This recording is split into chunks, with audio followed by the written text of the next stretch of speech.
into the day with the dawn ringing in my ears. Oh, well, I tune into my TV show.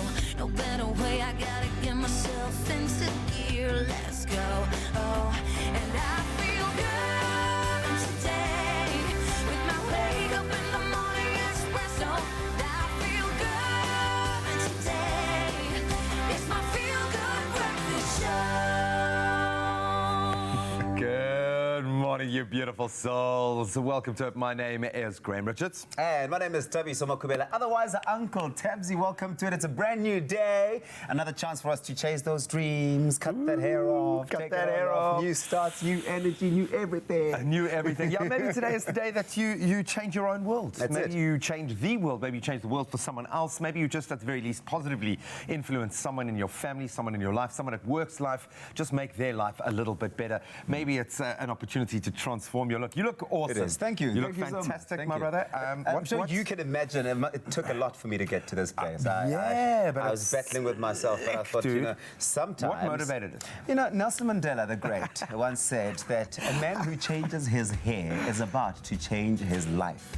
He said that in the year 1996, and I am living that today. I cut my hair a couple of days ago. You've now really dramatically enhanced your look, I think. And I will say enhanced. You look fantastic. Thank you so much. It's going to be a fantastic day. It's going to be a really fantastic is. day. It's a Thursday. We're nearing the weekend. It's the 22nd of August. Do you know that we're only 4 months away from the end of 2019 into 2020? That's something to start thinking about right now, in case you didn't know. And I've been seeing on social media palpitations and everyone's freaking out. Let's focus rather on the weekend. The fact that the weekend is around the corner.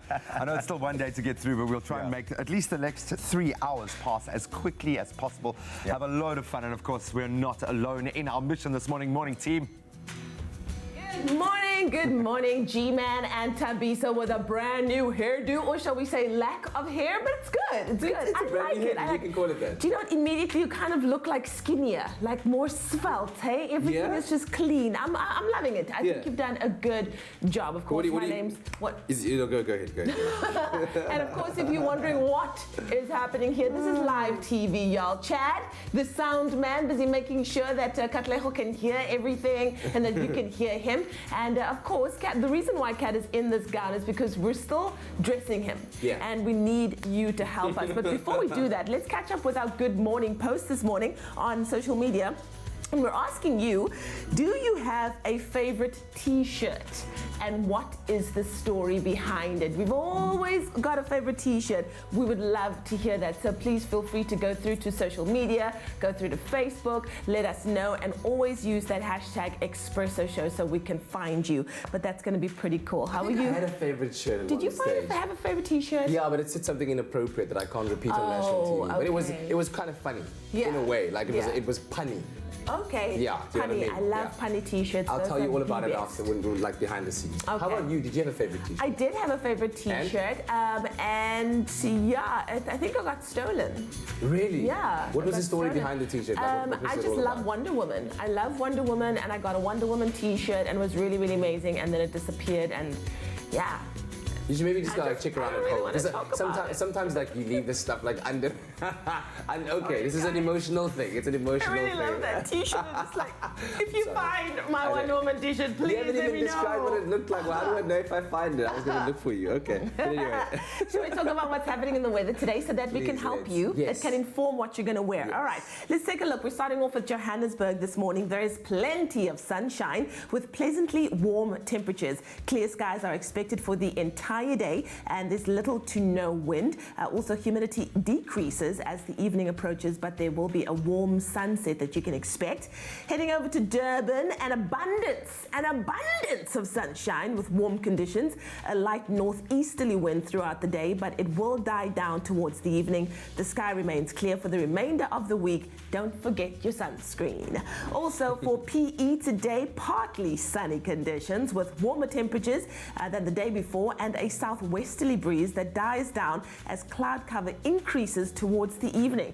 Humidity will remain low. And then finally, Kaapstad, Cape Town, partly cloudy conditions with occasional sunshine throughout the day. There will be a southeasterly breeze that you can expect, and cloud cover increases towards the afternoon.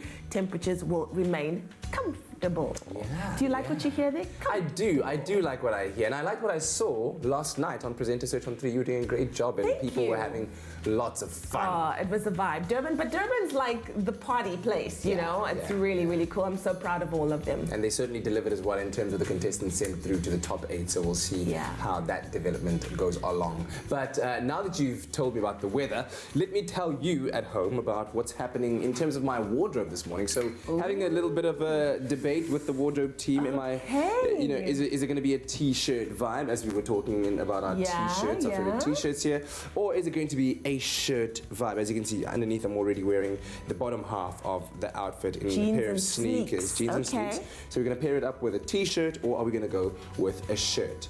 All you need to do is go onto our Expresso Morning Show SABC3 Facebook page and vote and let us know, and we will do as you command. Do you have one that you're gravitating towards? Probably the shirt. Oh, okay. Yeah, probably the shirt. I would pick the t-shirt if you had a jacket over it, but I also pick the shirt. But it's not about us. Yeah, it's all about you. You make the decision, and we'll reveal your votes a little bit later. I'm going to hang these up in the meantime. Oh well, it's time for us to get into the day by drawing that inspiration, which we get from a quote for today. Today, this is 22nd of August. Yeah, man. We are still celebrating an incredibly powerful and beautiful and amazing woman, and sometimes it's worth taking on board that, I mean, we always view the woman of today as being the most progressive and kind of breaking down those barriers and boundaries, but you forget that there has been a woman before you who might have opened that door for you. And when it comes to Hollywood, which we know is still very skewed towards men, and thankfully that is being addressed in today's age on a number of levels. You know, when we look at the bigotry that is rampant in Hollywood, this young lady at the time, I think, really changed the world, changed the way people see the world, and certainly the way that people see gorgeous blondes. We have to be talking about Marilyn Monroe, another that was lost far too early. And I think, you know, you forget that she, as much as we know her for iconic voice and for some of that scene and those poses, but she did take some really cool roles, and she changed the perception that, as you know, the whole, and please excuse me here, the whole dumb blonde reference, that she really did turn that on its head. But I think as an actress, she opened up the door for many others, and she had this to say: just because you fail once doesn't mean you're going to fail at everything. Pick yourself up. You are only doomed to repeatedly fail if you choose not to learn from those past That's mistakes. powerful. It's simple, it's straightforward, but it's powerful, and it's absolutely true. It's about making sure that when you do fail the first time around, that's not your failure and the end of you, that you're able to pick yourself up and keep going and keep running. To be honest, you've got to fail every day. You've got to fail. Learning and you're not growing. Exactly. You've got to fail in order to reach that peak and that win for yourself. And I think that's absolutely inspiring. What a beautiful quote. Thank you, Marilyn Monroe. Yeah, we love that. Hopefully that's inspired you. Let's inspire you with a bit of content right now, get you prepped for the day ahead so you know exactly what's happening in your own country. Here are our global and local news headlines. Thank you so much, guys. In the national news this morning, the Gauteng High Court in Pretoria has set aside the findings of the Arms Deal Commission of Inquiry with costs. The commission, chaired by Justice Willie Sariti and set up in 2011 by former President Jacob Zuma, found no evidence of corruption in the deal. Parliament's Standing Committee on Public Accounts yesterday reached an agreement with the Special Investigating Unit to refer various cases to the unit for investigation. On the international front, Nigeria has now gone 3 years without a case of polio, putting it on the brink of being declared free of the disease. In 2012, the country accounted for more than half of all polio cases worldwide. US President Donald Trump yesterday called the Danish Prime Minister, Mette Frederiksen, nasty after she rebuffed his idea of buying Greenland, calling it absurd. And then finally, every dog has its day. For a shelter dog in Arizona, that day has come. He's landed a starring role in the upcoming Disney live-action remake of Lady and the Tramp. Monty, a 2-year-old terrier mix, was at Halo Animal Rescue in Phoenix with hundreds of other dogs. Shelter workers noted that Monty was super friendly, loved greeting people and giving kisses, and loved attention. So when animal trainers came scouting from Hollywood, Monty was a perfect fit to play the Tramp. The canine cast of the live-action remake of Lady and the Tramp features real-life rescue dogs. And according to Disney, all the rescue dogs featured in the film found forever homes when production ended. That is such a beautiful story to start the day off with. Let's see what's happening in the world of sport. Here's Graham.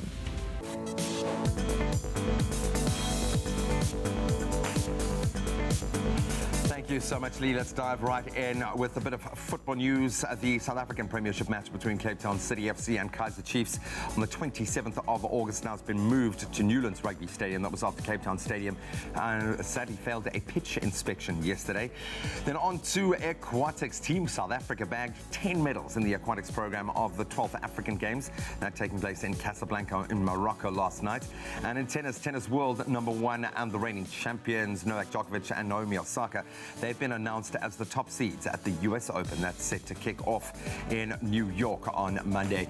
Now, in just a moment, we're going to be chatting to representatives of our men's and ladies' national hockey teams. Of course, they are going to the Olympics. They must be excited. We are even more excited to have them here, so you better stick around for that.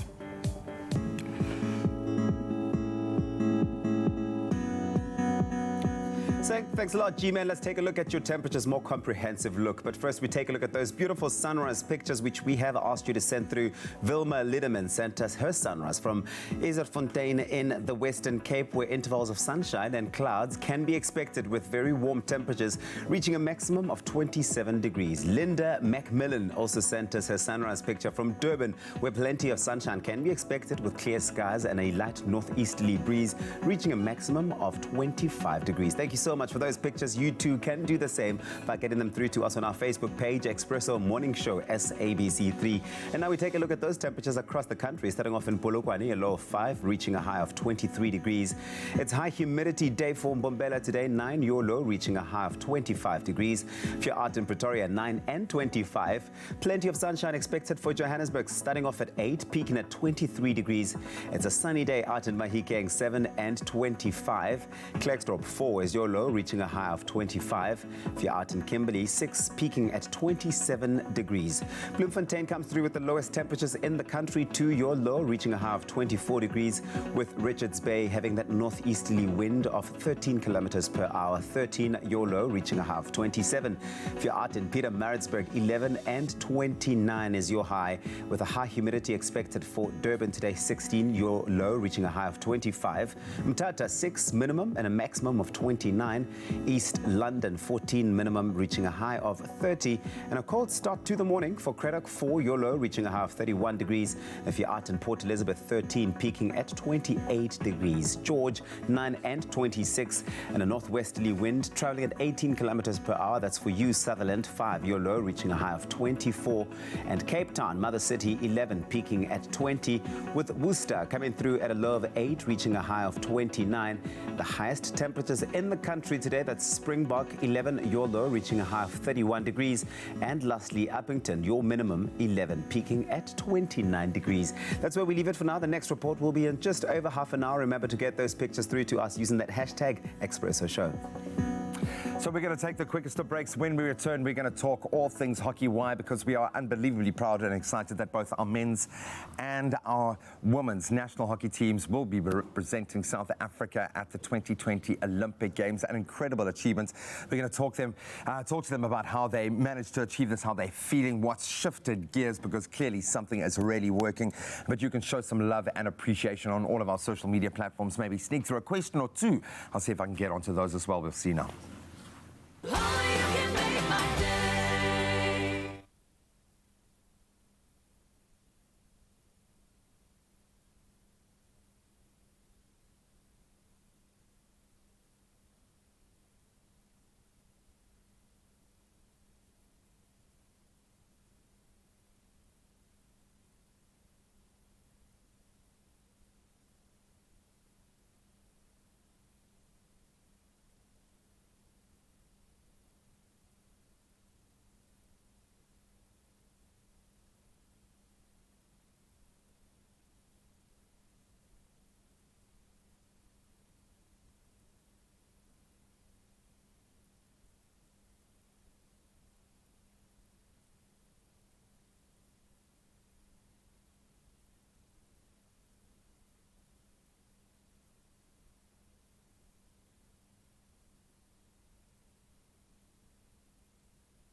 Welcome back. You're live with Expresso. Thank you so much for joining us. If I seem a little even more excited than I normally am, it's with good reason this morning, of course. We've been going on and on about the fact that South Africa's national men's and women's hockey teams have now both qualified for the 2020 Olympic Games. That was after winning the African Road to Tokyo tournaments that concluded in Stellenbosch over the weekend. The men's team beat Egypt in a thriller 3-2 to qualify, while the women claimed an impressive 6-0 win over Ghana to book their spot in the Olympic showpiece next year. It's incredible. I would imagine the journey really now does begin. Please welcome from the men's team, we've got Keenan Horn and Ryan Julius, and from the ladies' side, Juanita Bobs. Guys, welcome to it. So good to see you again, my brother. Guys, welcome to our new space. These tops look so bright and fresh and new. It's like the green and gold. It's gold. Yeah. It's really gold. Now, how do you not think about gold? How are you feeling? First of all, congratulations again. Juanita, maybe I can start with you. How are you feeling about a bit tired going from to the Olympics? but very excited that we qualified for Olympics. I mean, it's obviously a dream since I've been a little girl, and for all the other teammates of mine, we're really excited, and hopefully we get sent next year. You fight for it. Fight with every ounce of your being, because you've done the hard yards now. Yeah. But does it kind of feel like, Ryan, that the journey has just begun? This is now where it really has to engage. Yeah, I was chatting to Keenan and Cornisa inside earlier on. I don't think it actually has kicked in, or it feels very unreal at the moment. You still got lactic acid in your mouth, man. Just wait until that's outside. Super unreal at the moment. Hasn't sunk in yet, but I'm sure once the hockey has died down, we have IPT this week, and once we've actually rested and taken a week off, I think it'll start to kick in, and yeah, we look forward to the prep ahead, so I think it's going to be really good. Yeah, man, it's so impressive to see the team clicking, because you guys have come so close to so many amazing accolades, but hockey is the most unforgiving, I think, format of any kind of sport. It's played at such an unbelievable level globally, so to be able to prove that you're the top dogs, at least in our neck of the woods, has got to be a massive shot in the arm. Pretty tense, though. Take us through that tournament, that final. It was quite a tough one up against Egypt, who are very strong. How important is it to have tests like that, to be pushed, to know that the team can rise up in those dying moments and get the win when you need it? Yeah, I think Egypt have a good centralized program, better than ours. Yeah. So they train right through the year. They stay together. So it's a real test for us. Yes, we're better than them in terms of ranking, but in terms of the amount of hockey that they play and the time they spend together, it's always a challenge. And, it just shows that, like, Africa can't be written off in terms of hockey powerhouses. Yeah. It's good for us to come through that sort of test. And I think it all started back in June when we were together during the Open Series finals in India. And we just built on that sort of momentum, and we had a lot of belief. So. How important is that, Benita, to have the continuity? It's something that we on the other side of the sporting field, we are always referencing continuity, where you guys, you've got a lot of other things going on. If only you could just spend 8 hours a day playing hockey. No, it's the dream. You know who I'm talking to right now, but we are making great strides there, and I think the fact that African football, that African hockey is putting itself kind of collectively on the map. But how important is it to have that team, to have it gelling, to have that kind of click? I mean, clearly it showed against Ghana. 6-0 is an impressive way to do it. Of course, like the more we train together, the better I think our performances will be. So if we could get together more often than none, it would be amazing to train together. Basically, maybe just to build on our connection as a team would be amazing. But obviously funding's involved, but we're actually very grateful to have Supergroup aboard with us. So we've had a lot of camps in preparation for our tournament in Valencia and our Africa Cup. So yeah, it's going. I'll tell you one thing, and we've seen this with maybe American Sevens as well. As soon as something goes Olympic, sponsors are a lot more keen to get involved. But this becomes also a personal battle and journey.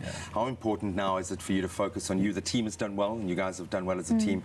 But Ryan, how are you feeling about your own personal prospects? What do you need to achieve now in the next few months? Yeah, obviously, as I said, we have IPT.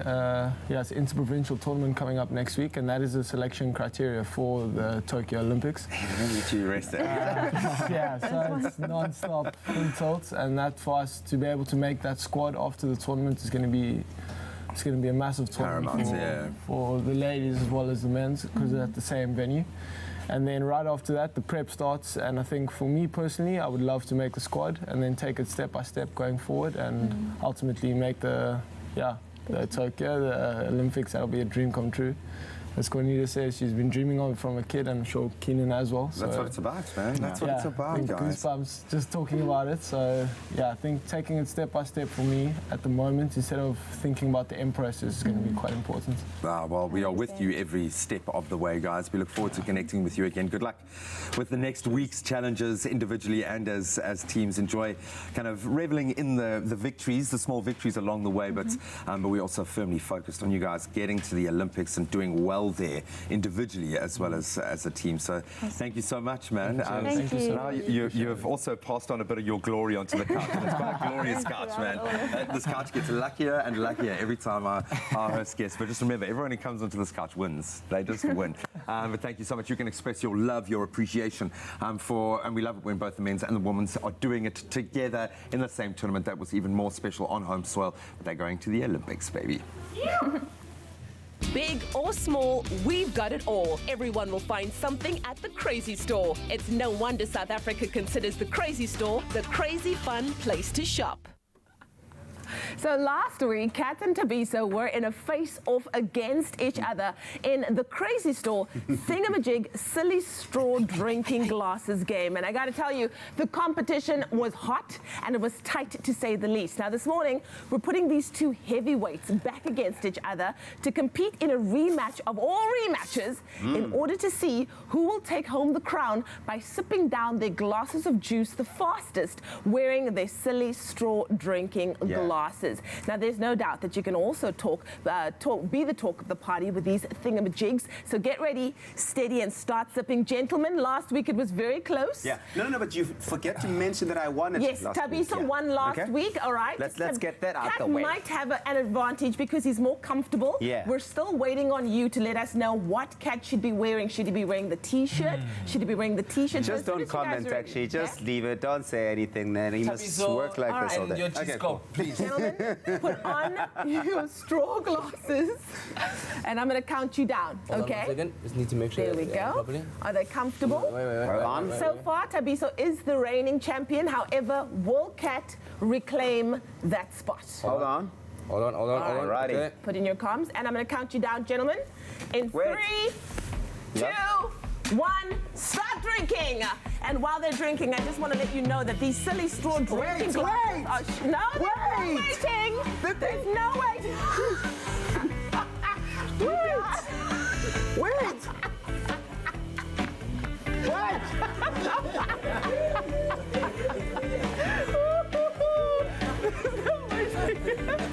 Oh my gosh. Okay, cool. Well, these silly straw drinking glasses are shaped into a set of spectacles, giving you a novelty way to drink. There is no doubt that...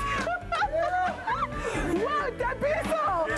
Coming from behind! Oh my gosh! Coming from behind!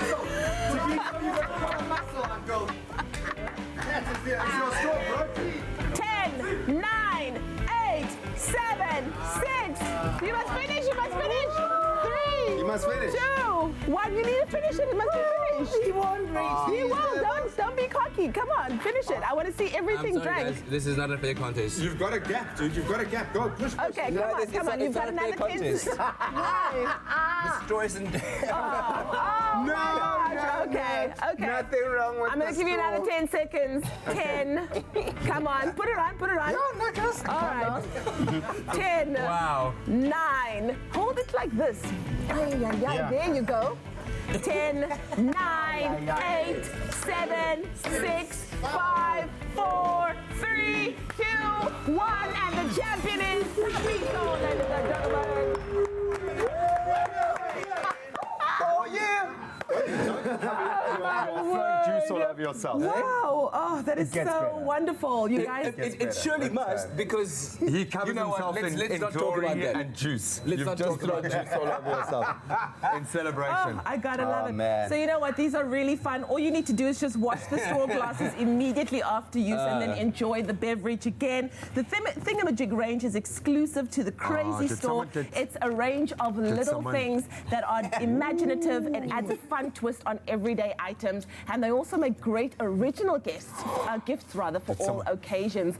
So you can let us know on our Facebook page by commenting on the Crazy Store post who, or rather how well you think Tabiso did in the challenge, and of course how well you think Kat did in the challenge as well. Let's give our winner of the Thingamajig Challenge, Tabiso, a big hand. Congratulations. Oh, man. I sense there was drama. There's a subplot at Futja. There is a subplot at Futja. Well done, winner. Put your super sleuth hat on. Maybe you can spot a clue somewhere.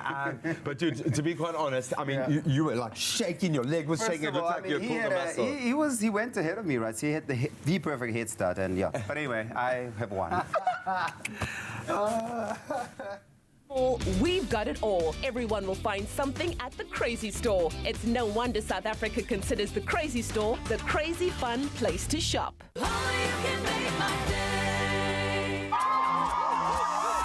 Saturday at 1, presenter search on 3, the Expresso edition, heads up the East Coast to sunny Durban.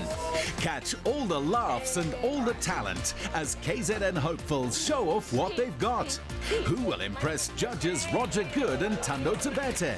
It's your time to shine with presenter search on 3. Catch the repeat this Saturday at 1 on SABC3. The stage is yours. Own it.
It's my feel-good breakfast show.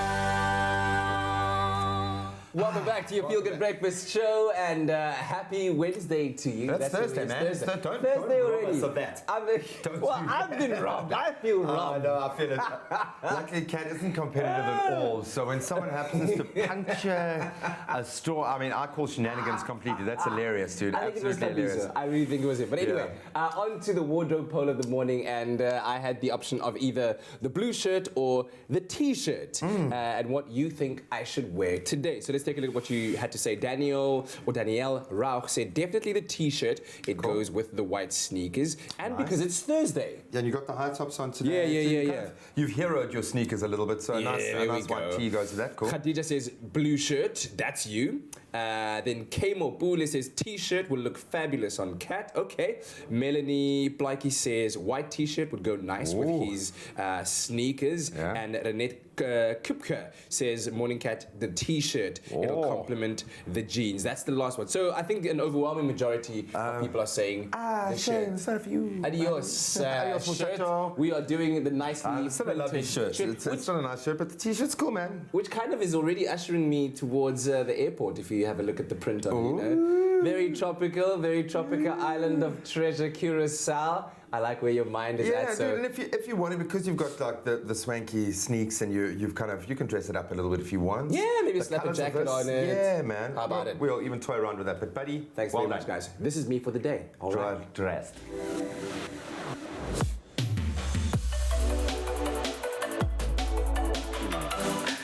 Oh man, we have covered the West Coast and now we're heading to the East. Last night, how cool was Presenter Search on 3, the Expresso edition? It continued the talent scout for 2 presenting spots on our Feel Good Breakfast show in sunny Durban. Now, some of the guest judges, Ukhozi FM radio DJ Selby Mkhize, Uzalo actor Kanyisa Makanya, and radio and TV personality Stacey Norman were the prestigious guest judges for this round.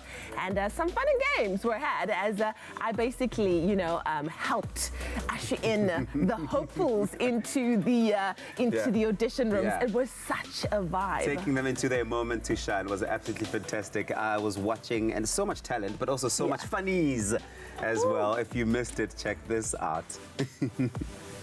Welcome back to Presenter Search on 3, the Expresso edition. Ladies and gentlemen, brace yourselves. I have the beautiful Leanne Williams auditioning today. Leanne, how do you feel? Oh my gosh, it's you!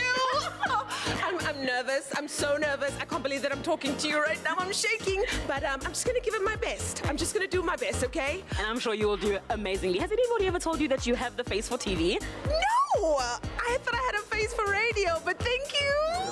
Oh, I love it. I got to tell you, I loved her so much. I remember her from last year. Yes, she had the white braids. Yeah. I mean, I've actually seen quite a number of people who auditioned last year and have come back, and everyone's feeling like, they've come back tougher and stronger, ready for it. Yeah. Now, while the journey to be on the top may be a lonely road, twins Pretty and Precious Zondo are double the trouble when it comes to tackling life. Their funny audition showed off their sparkling personalities. Hot Pretty Precious Twins, I'm Precious and I'm Pretty, and this is the Pretty Precious Pasta. Triple P on SABC3, where the stage is yours. Giving you guys nothing but the best, because you guys simply deserve the best. These are the Hot Pretty Precious Twins, known as PPT. Yes, my name is Precious, her name is Pretty, all the way from Durban, Newlands West. Make some noise. Away. Someone out in Mzansi, you guys are watching at Expresso Show on Facebook, Twitter, and Instagram. Don't forget, Mzansi, that the hashtag still continues. Hashtag Presenter Search on 3. There is something quite magical, but like that was so good. Yo, I tell you, they're a vibe, eh? They are a vibe. They are, I almost said they are one to watch. We're all like, just blow them away. But they're like professional auditioners as well. I can't tell you how many presenter searches I've seen them try out for. So I think that their time is near. It's coming. So it may have been fun and games, but the order of the day was to see who would be the talented hopeful to make it all the way to the top of that auditioning round. Today, only one of you will be going through to the next round. And that person is Thandi Mhlanga! You're going through to the next round!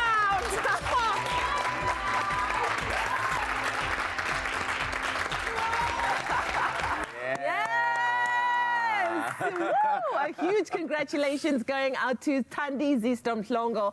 Of course, very well deserved. She was absolutely stunning in her audition. Showed up. She really did. So there are 10 more weeks on this journey to finding out who will take the coveted 2 spots right here next to us on your Feel Good Breakfast show. And of course, you can share this exciting process and share in it by simply doing this. Tune in to Presenter Search on 3, the Expresso edition, every single Wednesday at 7:30 p.m. with repeats every Saturday at 1 p.m. right here on SABC3, where the stage is yours. Own it.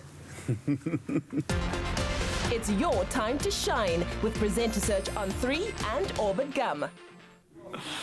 So just a few weeks ago, we were truly blessed to have literary icon Tina Mhlophe in studio to read to us, which was just such a cool experience in itself, but also share stories from McDonald's new exclusive series of really cool books, the Treetop Twin Adventures, that are now being given with Happy Meals around the country. A great move. And this past weekend, she made a very special visit to the Ronald McDonald House at the Nelson Mandela Children's Hospital, where she treated the kids to a magical story time session. And how lucky are they, and how lucky am I? Thank you, sweet thing. Thank you. Molweni, that's correct. Molo or Molweni. And in Sesotho? Oh. Dumelang, yes, Dumelang. Ha! Is it story time? Yebo, story time. This book is written by Cressida Cowell. To inspire a passion for reading, McDonald's South Africa have partnered with globally renowned author Cressida Cowell, who has written an exclusive series of 12 books titled The Treetop Twin Adventures that will now be given with every Happy Meal. It's a beautiful morning in Johannesburg, and I'm at the Ronald McDonald Charity House at the Nelson Mandela's Children's Home, where Tina Mhlophe, the legendary author and storyteller, is here reading for the kids. And I'm absolutely excited to find out more about the Treetop Twins and their adventures. Long, long ago, the sun shone down on the wild, wonderful world. Tina, you are a legendary storyteller. The way you tell stories is so moving and powerful. What does it mean to you being here at the Ronald McDonald House charity, reading to these beautiful kids? I love the fact that we can be with the little people and they can have a taste of a storytelling atmosphere, because maybe they will get a happy meal and have a happy reader book, and some of the words are difficult, and sometimes they don't even have a sense of what is this creature that we're talking about, and the words are long, but we can play with them when we're doing storytelling. So it's a great honor to be able to decode, to diffuse all of that and make it accessible to our little ones. I'm so happy that you mentioned the Happy Meal. What does it mean to you that McDonald's has used a global scale to make sure literature is accessible to kids through their Happy Meals? I think it's a new departure, and it's something very, very special for McDonald's to use their global scale to be able to provide literature for children. Toys are good, but books have got a longer lasting effect. A book is a gift you can open again and again. When we can be able to make reading accessible in English, we can make it accessible in African languages as well. And I'm hoping that as time goes on with the Happy Meal, Happy Reader, we can move to another place where we can say in an African, even if we keep it in English for now, but we have also an African story. That is important, because then the content starts doing something inside the children of the African continent. But look, said Alfie, pointing ahead, the rain has washed away all the footprints. How are we going to find them now? Mom, Pat, I've had a tour around the Ronald McDonald House, and I should say, it really does feel like a home away from home. How did it feel having Tina Mhlophe here today reading for the kids? It was a very great day to have Tina here to read for the kids, because it broadens their horizon. It makes them more aware of what is happening around the world, and as well as where they come from, their history. So it's a great thing to do. What power lies in storytelling and reading to our kids? Storytelling and reading to the kids is very important, because it grows them. They have more knowledge. It opens them up to where they come from in terms of their history, and as well as the world around us where we live. It was so loud that Tulip and Ted and Alfie and Asha and Professor Penelope had to put in their earplugs again. So the power in reading and storytelling to our kids is that you are allowing them to open up their imagination and understand that they can dream, and there are bigger things that, you know, they can explore things, and they can do so much with their minds and their imaginations. Yeah. The power in storytelling and reading to our kids is that, well, we obviously give them a bit of their history, and it is the stories told by the people that they love, people that they trust. So it creates wonderful memories, creates visions in their heads. It also broadens their mindsets. It is very important to allow them to also know that they need to tell their stories, and that all starts from when they're this small. So giving them the opportunity to read so that they know how to then express themselves when it's their turn to write books, which I hope he does, which would be awesome. I always like reading because I always like to read this book. And I always do a good job. I think the power of storytelling and reading to kids is to enlighten them. It's to evoke some form of creativity, but more importantly, to bring a sense of togetherness. So as part of the Happy Meal Readers program from McDonald's South Africa, and in our partnership with Mum Gina, this is just the perfect way for us to bring families together. That's what I call a happy reader. Bravo! Today was absolutely special and memorable. I really did enjoy Mum Mhlope's reading of the Treetop Twins' adventures, and I can't wait until more kids have this book in their hands. Happy Meals come with happy readers! Happy Meals come with happy readers! Oh, I love that message. Happy meals come with happy readers. Don't you love so that? do that. Man? Make that choice. Reading is the best, most valuable gift you can give your child and yourself. And memories as well that it creates. Sis Princess, do you have some favorite childhood stories that you used to read or hear about? Yes. What's your favorite childhood story?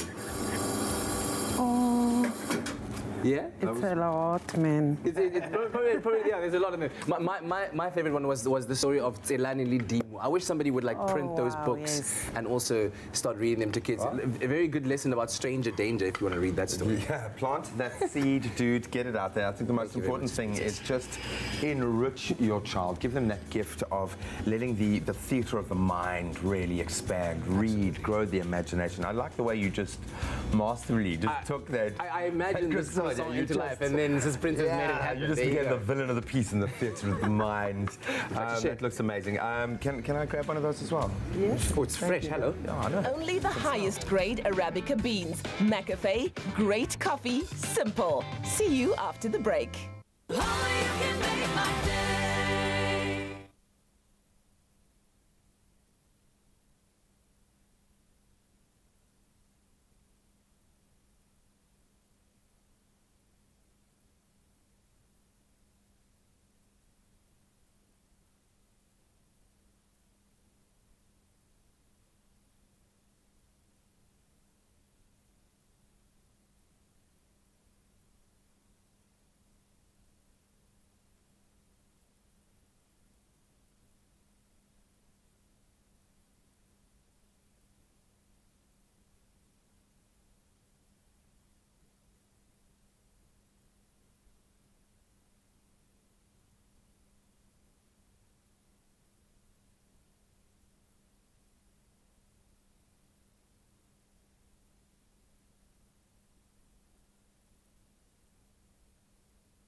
happy birthday to you.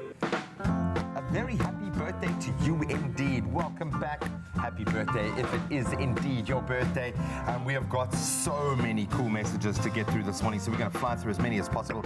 But even if we don't get to you, just know that you're special. But let's get down to the first of our birthday dedications. Who's going to kick it off? Exactly, turning 11 years old today, everybody. It is Connor's birthday. Happy birthday, Connor. May you stay as sweet, caring, and a smart boy as you are. Lots of love from Mommy, Daddy, Blake, and Faisal. Connor turning 11. He's got that look of like, he's just looking up from the console. Also, it's Noellen Boyson's birthday today. We would like to wish you a blessed birthday. Again, I was fixing the TV. May you stay as good a father to our children and husband as you are. Also know that we wouldn't change you for any other in the world. From your wife Cheryl and your daughters Stephanie and Shia Ann, as well as son Joshua. Happy birthday, Noellen. Such love. Happy 14th birthday to Farron. Many blessings upon your life, daughter. Love you so much. This is from Mom and the entire family. Happy birthday, Farron. And then we'd also like to wish Janine, our daughter, a happy 32nd birthday with lots of love from your dad and children. We love you from the earth to the moon, Pluto and Mercury, and back to the earth. Wow, happy Janine's birthday hair. to you, Janine. Yeah, man. Strong hair game today. Then we'd like to wish our sister Mbongaseni a happy birthday today. May you continue being kind, loving, supportive, welcoming, free-spirited, and just being gorgeous as she is, being right there. Wishing that God grants you all your heart's desires. Much love. That's coming from us as well. Happy birthday, girl. Then happy 30th birthday to Portia. May you have an amazing birthday. Lots of love from your family. Beautiful message. Alrighty.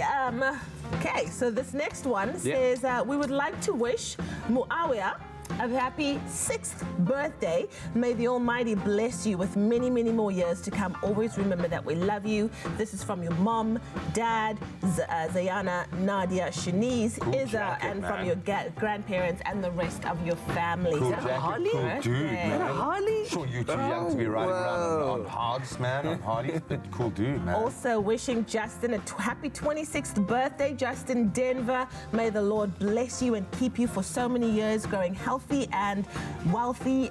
Lots of love from mommy, grandma, and your sisters. Yep. Also, happy 21st birthday to Desiree. Welcome to the 20-somethings, baby girl. May God spare you many more years to come.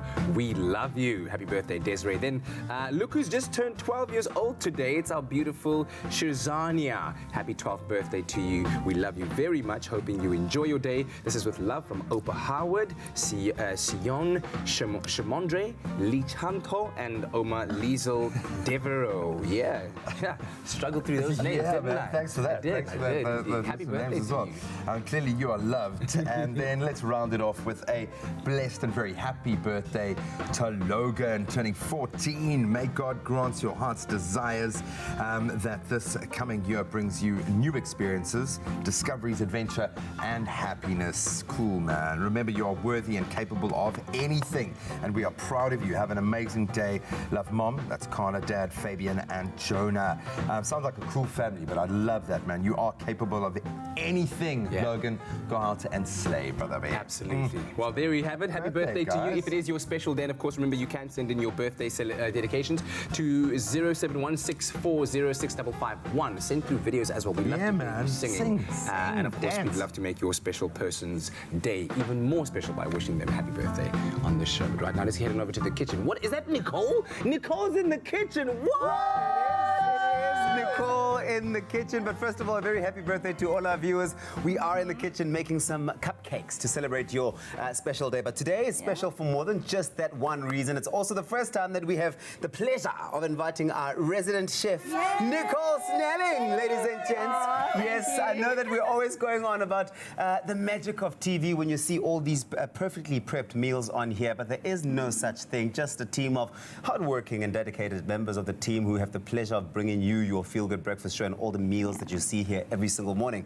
So enough about that. Let's hear what Nicole has in store for us today. You are the kitchen fairy without a doubt, Nicole. Thank you. Well, I'm usually the little birdie in the background. Yeah. So when the presenter's like, forget something, I'm like, don't forget the milk, don't forget the milk. This is true. This is so true. Nicole's often standing right behind the camera, and when we make the different recipes, and I'm messing it up, sometimes she's going, and just losing her mind. But how are you feeling? Are you excited? Yeah, I'm excited. It's always nice to actually share with the viewers recipes that we actually listen to them and say, okay, we saw that you want a croissant recipe. Yeah. Let's do croissants. Yeah. Or someone loves cupcakes. Let's do cupcake recipes. So like all the viewers, feel free to tell us what you want to see on the TV, and we'll develop it. That's what we're here for. But now I'm going to show you. Today we're making chai-spiced cheesecake cupcakes, which is just, it sounds like a lot, but it's pretty easy to make. So let's get into it. Super simple. So obviously, because we have the chai spice,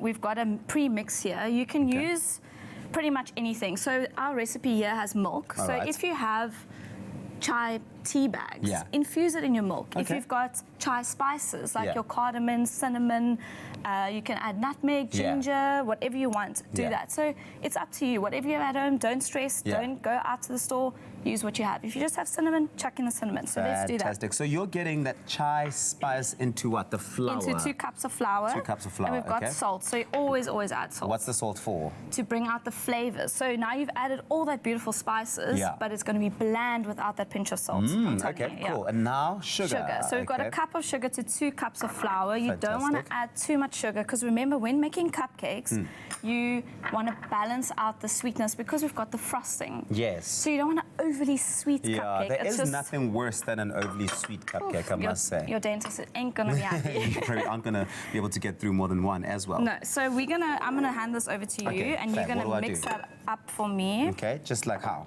Over here with that. Okay, so Always you just mix spoon. it all together. You've got that flour, you've got the chai spice, the sugar, the salt, getting it all together there. So now we're adding a bit of oil, a third cup. Oil always adds to the moisture of your cupcakes. So we're using our Be Well canola oil over here, which is absolutely fantastic. It is the flavored canola oils, which are affordable. They're packed with flavor. They have an amazing array of uses. They're great for your diet and health if you are conscious in that way. High in vitamin E and omega-3s. It really does help. They help lower the risk of heart disease, depression, and arthritis. I couldn't ask for a better oil, to be honest. And the keyword for this is Be Well to 33728. SMS Be Well to 33728. We'll send you an SMS with a link to the recipe.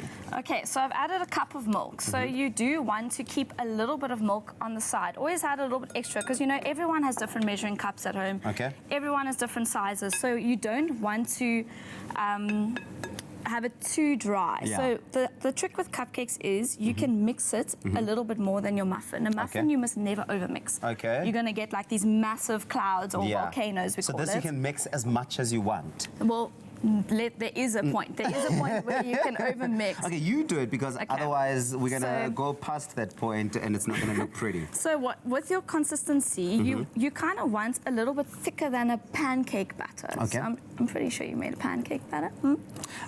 Before, once or twice, once or maybe.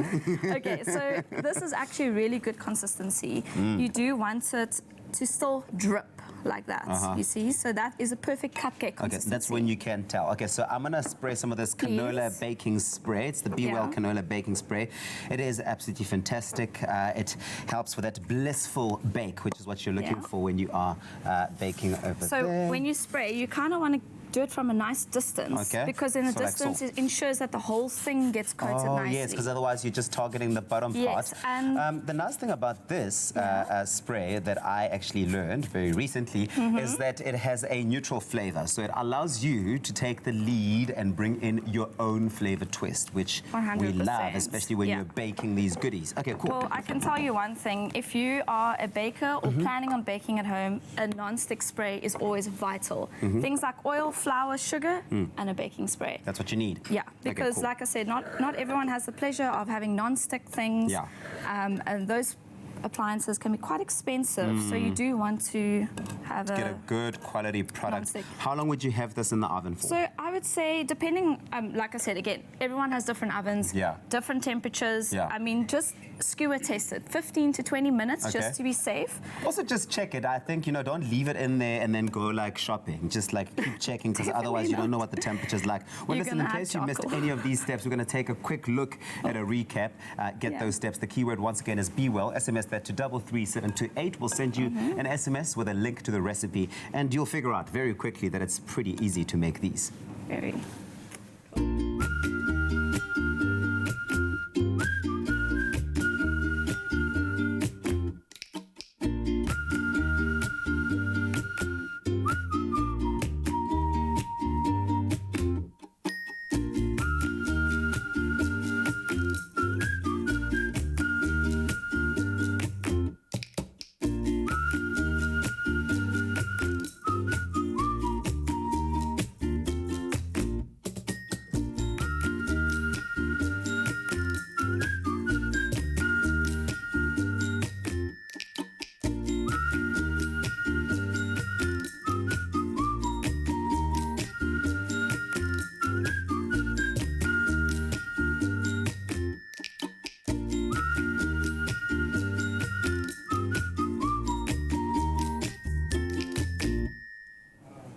You see?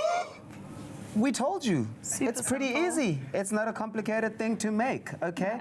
So the magic of any cupcake is in the aesthetic of it, the decorating part, which is what you're going to do now, the frosting. What's the tip and trick with that? So our cheesecake element is obviously inside the frosting. So we've got cream cheese and your spices once again, just to lift it. Trick is twist your piping bag. If you don't have a piping bag at home, Ziploc bag or paper bag, as long as you seal the top. But you've got to twist it and then? Then you apply pressure from the back, not from here, because you're going to land up with a thing like that. Okay, cool. From the back and then? And then you just... Like so. You control it. Do you see why we call you the chicken? Not the chicken fairy. I almost said the chicken fairy. The kitchen fairy. We call you the kitchen fairy, and they call it the magic of TV, but you too can enjoy this treat at home right there, right now. To get this recipe sent directly to your phone, simply SMS the keyword be well to 33728. Impress your friends and your family this weekend and post all your creations to any of our socials. Expresso, Morning Show, SABC3, Nicole Snelling. Put it here and both. There we go. We'll see you after the break.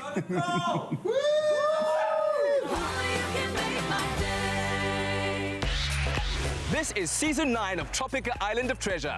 Welcome to Curacao in the Caribbean. Buy Tropica and come find your smooth fame and fortune. Audition online now to compete with your favorite celeb, and you could join us in paradise and stand a chance to win your share of a smooth 1 million rand. Grab a Tropica for details and see you in paradise. The more Tropica you buy, the more chances you have to win hundreds of thousands of prizes. Tropica, nothing smoother.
welcome back to your Feel Good Breakfast Show. So good to be in your company on a Thursday morning. You got it right. Thursday We've changed it up. It's no longer Thursday, it's Thursday. Yay! Oh, is it? That's what we're calling it. So wait. I just went back to Thursday. What about Friday then? What happens You got on Friday? Thursday, you start there. That's where you start.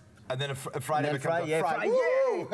Okay, we'll need to discuss this. We're about to have a conference meeting about that and decide whether it's allowable for All us. in favour of a Thursday. Maybe you are, and hope that you are enjoying it anyway. Right now, let's take a look at the news headlines of the morning. Leanne, is it a Thursday for you too? It's always a Thursday. Absolutely loving it. Well, let's take a look at what's happening in the national news this morning. The Gauteng High Court in Pretoria has set aside the findings of the Arms Deal Commission of Inquiry with costs. The commission, chaired by Justice Willie Sariti and set up in 2011 by former President Jacob Zuma, found no evidence of corruption in the deal.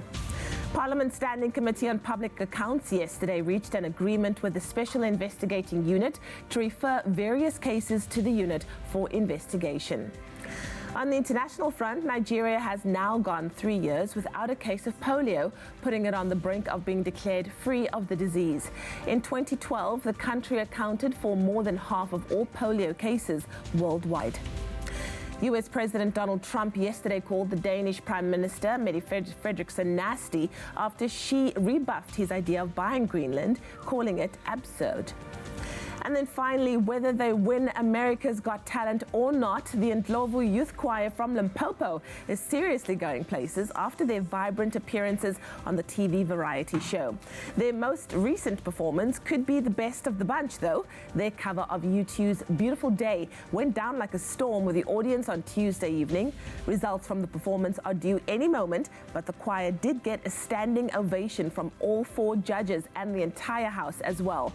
In 2018, the Ndlovu Youth Choir performed an isiZulu cover of Ed Sheeran's Shape of You during an interview on Radio Jacaranda's breakfast show. Since then, they have done some incredible things, including conquering American audiences.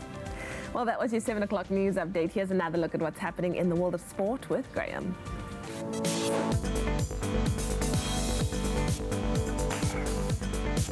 Let's kick it off with football. Unfortunately, action that didn't take place, or at least won't be taking place on one particular pitch. The South African Premiership match between Cape Town City FC and Kaizer Chiefs, set for the 27th of this month, has moved to Newlands Rugby Stadium. That was after Cape Town Stadium failed a pitch inspection yesterday. Then back into the water, Team South Africa have bagged 10 medals in the aquatics program of the 12th African Games, currently taking place in Casablanca in Morocco last night. And on the tennis front, tennis world #1s and the reigning champions Novak Djokovic and the incredible Naomi Osaka have both been announced as the top seeds at the much talked about US Open this year. That's set to kick off in New York on Monday. More on all of those stories as we progress.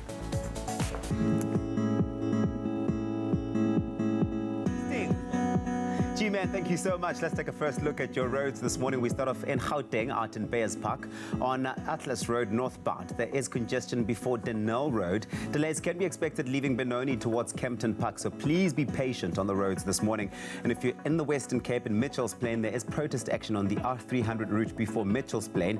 2 lanes are currently blocked between the N2 highway interchange and Stock Road, so heavy delays can be expected over there. Please do make use of an alternative route this morning. And off to the train lines, there is an extended travel time of 30 to 40 minutes. That's on the Southern Line due to infrastructure problems in various areas, speed restrictions over there, as well as sets out of service. So please do pay attention and take it easy this morning. That's where we leave it for now. Don't fear the flu. Boost your immune system with Effaflu-C Immune Booster by Pharmadynamics. Effective, affordable healthcare. We've asked you to send in your sunrise pictures, and you have. Thank you so much, Fatah Khan, for sending in your sunrise from Richards Bay, where plenty of sunshine can be expected, with pleasant temperatures, warmer temperatures as well, reaching a maximum of 27 degrees. A beautiful day out there.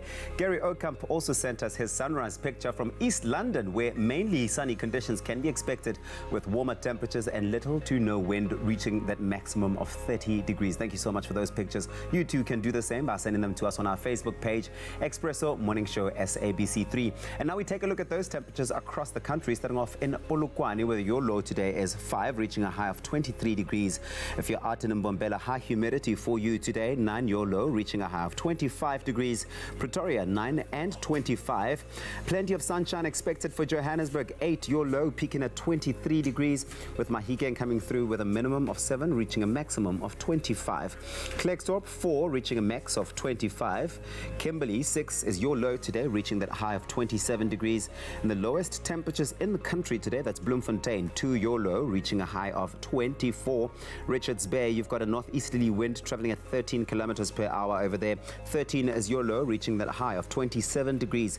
Pietermaritzburg, 11 and 29, with Durban, South Africa's playground, coming through with that high humidity. 16 is your low, reaching a high of 25. A nice, beautiful, sunny, warm day as well. Mthatha coming through with 6, a low and a high of 29. East London, 14 and 30. A cold start to the morning today for Craddock. 4 is your low, reaching a high of 31. And Port Elizabeth, you've got 13 and a high of 28. George, 9, peaking at 26, with Sutherland starting off at 5 and reaching high temperatures of 24 degrees and a northwesterly wind traveling at 18 kilometers per hour over there for you. And the mother city, Cape Town, 11 and 20. Worcester, 8 minimum and a maximum of 29. Springbok, you've got the highest temperatures in the country today, 11 your low, reaching a high of 31 degrees. And lastly, Uppington, your low today is 11. You will peak at 29 degrees. That's where we leave it for now. The next report will be in just over half an hour. Take it easy today. Make it a beautiful day. And it surely will be. And you know why, ladies and gentlemen? Because KCB is here. Now, of course, he's a well-established TV presenter. He's an actor, an MC, an aspiring businessman who's extremely passionate about the entertainment industry. Of course, he's best known for his exploits, playing his role as Ayanda Mdletshe in the hit soapy Uzalo. Now, Kay is also a smooth traveler and is in the studio today to chat to us about his newest adventures, the awaiting tropical island of treasure, Curacao. Give it up and welcome KCB in the studio! Come on, boy. Come on, boy. Come on, boy. Bon dia. Whatever that means, yo. Conta bem. Yes, sir. You must sharpen up on your papiamento, dog. We're going to Curacao. Okay, yes, sir. Okay. All right, we'll get around to it. But great to have you on the show, man. Thank you so much. Really excited. Can I just say one thing? Please do. Please do. Hi, Mom. I promise my mom would say that. I'm sure she appreciates that a lot, dude. But I'm really looking forward to traveling with you to Curacao, to be going on this adventure that is Tropical Island of Treasure, Curacao, Season 9. How excited are you to be part of this, man? We are pretty stoked. As you know, I'm the only contestant who has a sidekick, you know? Yeah. Okay. So we're going to be traveling, and we're pretty stoked to take this 500K. This million. You're taking the million that you're going to be sharing with your partner. Yeah. And that's exactly why we're chatting now, because we want people to get to know you a little bit better, so that they can decide whether they want to be on your team. Because there's 5 other. Let's pluralize this, please. Thank you. It's a package, guys. You're going as a package. Is a flamingo in shot? Don't worry, we're going to get it in the shot. Make sure it's there, in the wide shot at least. Talk to me about your passion for the entertainment industry. You do so many things right now in the entertainment industry, but take me way back to where it all started for you. It's crazy, Kat. It's crazy. Actually, I started off as a presenter. Yeah, I wanted to be like you. And then I was like, what can I do to up my game and to just hone my instrument as a presenter? Yeah. And I thought, like, actors have this amazing skill where they're able to improvise and they just hone the instrument so well. So let me dab a little bit into acting. Yeah. And it just took over, man. I fell hopelessly in love with acting, and then the rest is history. Yeah. What is it about acting that you love so much? I get to live vicariously through other people's eyes and other people's lives. Yeah. So there's some things that I'm not bold enough to do as Kay, but as an actor, man, I get to play different characters and I get to play a whole, like, lot of emotions, a whole lot of people, and that's amazing, you know? Yeah. But I think the wonderful thing about Tropical Island of Treasure, because it is a reality show, because we get to see you in your fullness. You can now get to do some of those things that you were never bold enough to do. I know if people will like me. Hey, that's I know people will like me. I'm loud. But we love that. Okay. We love that about you. What are you hoping to gain from this experience? Obviously, from a travel point of view, and you love to travel. It's going to be absolutely fantastic exploring the island, its rich history, its culture. We're going to be sampling the cuisine, while having the adventures and the challenges. But what are you looking to gain from this entire experience? I think you've said it all. Culture. Yeah. For me, when I travel, like, I'm not I want to sleep in a 5-star hotel. I'd rather get an apartment and then like eat out of food trucks and be one with the people. So I want to experience the culture. I want to be one with the locals. So for me, that's what I look most forward to. That's what I look forward to the most. Sorry. Yeah. Ooh. Don't worry. It's early, guys. My English is not kicked in yet. Trust me. At 10, I've got perfect grammar. It's not for a mother tongue. What do you think has honed you or helped you hone for the preparation of this kind of challenge? I mean, you've got years and years of experience in the entertainment business. And of course, you've got a great work ethic as well. That's why you've gotten as far as you have in what you do. What has prepared you the most, and how are you going to be out-smoothing your competitors on the island? For me, it's just a mental game. Like, I know a lot of my competitors think it's physical and they're training, which is dope. Yeah. I mean, because you're in great shape yourself. I'm gonna look sexy for you guys, just so you know. Oh, you're gonna? Yeah, I'm gonna Photoshop my abs. There's this website where you rent out abs. Yeah. Like 8-pack. I'm renting out an 8-pack just for you guys, so don't worry. But for me, it's more of a physical game. Like, it's all here. It's a mental game. Yeah. And I'm really hoping that I get a partner who feels the same way, because physicality is amazing, but like, mind over matter. All right. That's what I'm. Okay. Yeah. Speaking of a partner, what are you looking for in a partner? What are the characteristics or the traits that are going to balance out with yours to make the two of you essentially a killer team? It's funny. I was just chatting to the ladies in the makeup room, and saying that for me, great sense of humor. Okay. I want an experience. I want to have fun. Yeah. Even if I don't win the 500K, I'd rather say I had fun, I had an experience, and I laughed the whole 3 weeks, as opposed to I didn't win and I didn't have fun. So I'm really looking for me, sense of humor. That's it. Like, man, sense of humor. I want to laugh all the time. There we go. So be funny if you want to be on Kay's team, all right? That's a requirement. And further extending on the partnership kind of vibe, you and your partner recently had your baby boy. Hey. Look at that picture. That's the two of you. Look at that. That is absolutely stunning. Who that? Who that? Who looking so fine? Oh, the brother looking fine. The brother looking fine. I'm all about the picture, man. But listen, so your little boy now is a month and 2 days. A month and 2 days. 2 days, yes, Congratulations. Sir. Thank you. Oh man, I hope he's bringing you so much joy, and he's a beautiful, healthy baby boy. Idea. What's fatherhood been like? Second time around now. All I can say is that it's a love like no other. It's a love that you will never experience on earth. It's like the grace of God. You can't. There's no adjective to describe it. Yeah. You merely have to experience it. Yeah. So fatherhood has been an amazing journey, man. Like, I cannot express. I cannot express in words. Like, I lack grammar. Yeah. Maybe if I spoke 1,000 languages, I'd be able to express, but it's beautiful, man. Like, every second. Man. It's worth every waking second. Like, the sleepless nights, worth it. You changing nappies at night now? In the middle of the night? Yeah. I'm changing nappies. Closed eyes, like, and my son's got a weird habit. Every time, like, you change him, he kind of, like, sprinkles. So you gotta adjust your angle, stand away from the. So you gotta take the receiver and just like shield it out. That's a lot of laundry that you're making there. But dude, congratulations. Great to have you as part of Tropic Island of Treasure Curacao. And it's going to be a fantastic adventure. Good luck to the person who's teaming up with you on Team Peach. I love the emojis that people are throwing around with your team. Like, this thing is already rigged. I mean, how many emojis are there on this thing? There's only a few. I mean, like, it's peach and orange and pineapple. So you got to know that Team Peach is in it to win it. Thank you for hooking up the emojis, by the way. Yeah, you know we do it. That's how we do it, man. Listen, so if you think that you have what it takes and you want to team up with this proud daddy on Tropic Island of Treasure Season 9, Zaddy, record a video of yourself describing how you would outsmooth your competition on the island. Then load that video onto Instagram, Twitter, or Facebook with hashtag TIOT9. And it could be you winning smooth fame and fortune in this season of Tropica Island of Treasure Curacao. Remember that T's and C's do apply, and more information can be found on tropica.co.za. Let's get those entries in, and good luck.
It's my feel-good breakfast show.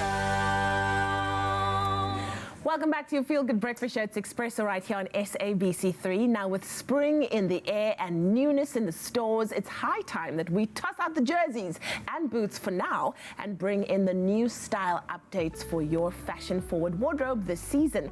So we're joined by Fashion Director of Cosmo SA and Good Housekeeping, the lovely Cleo Markopoulos, as well as our go-to fashion stylist, Bronwyn Day, who's also joining us in studio for our fun style workshop. Hello, darling! Hello.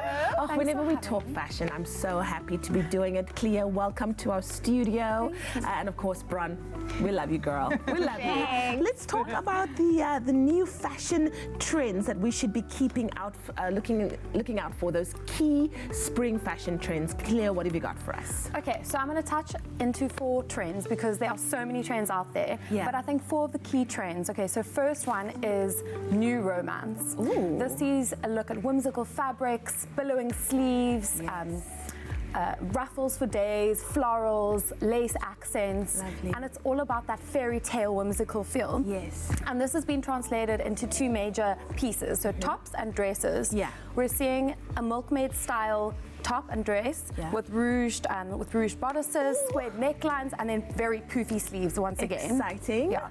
The second trend that I'm going to touch into is prints. Yeah. So actually, before prints, let's speak about prints. Let's talk about prints. I like prints. So animal prints are huge, and they've been huge this fall, and they're going to go back into spring, summer. So we're not just looking at leopard print, we're also looking at zebra and snake.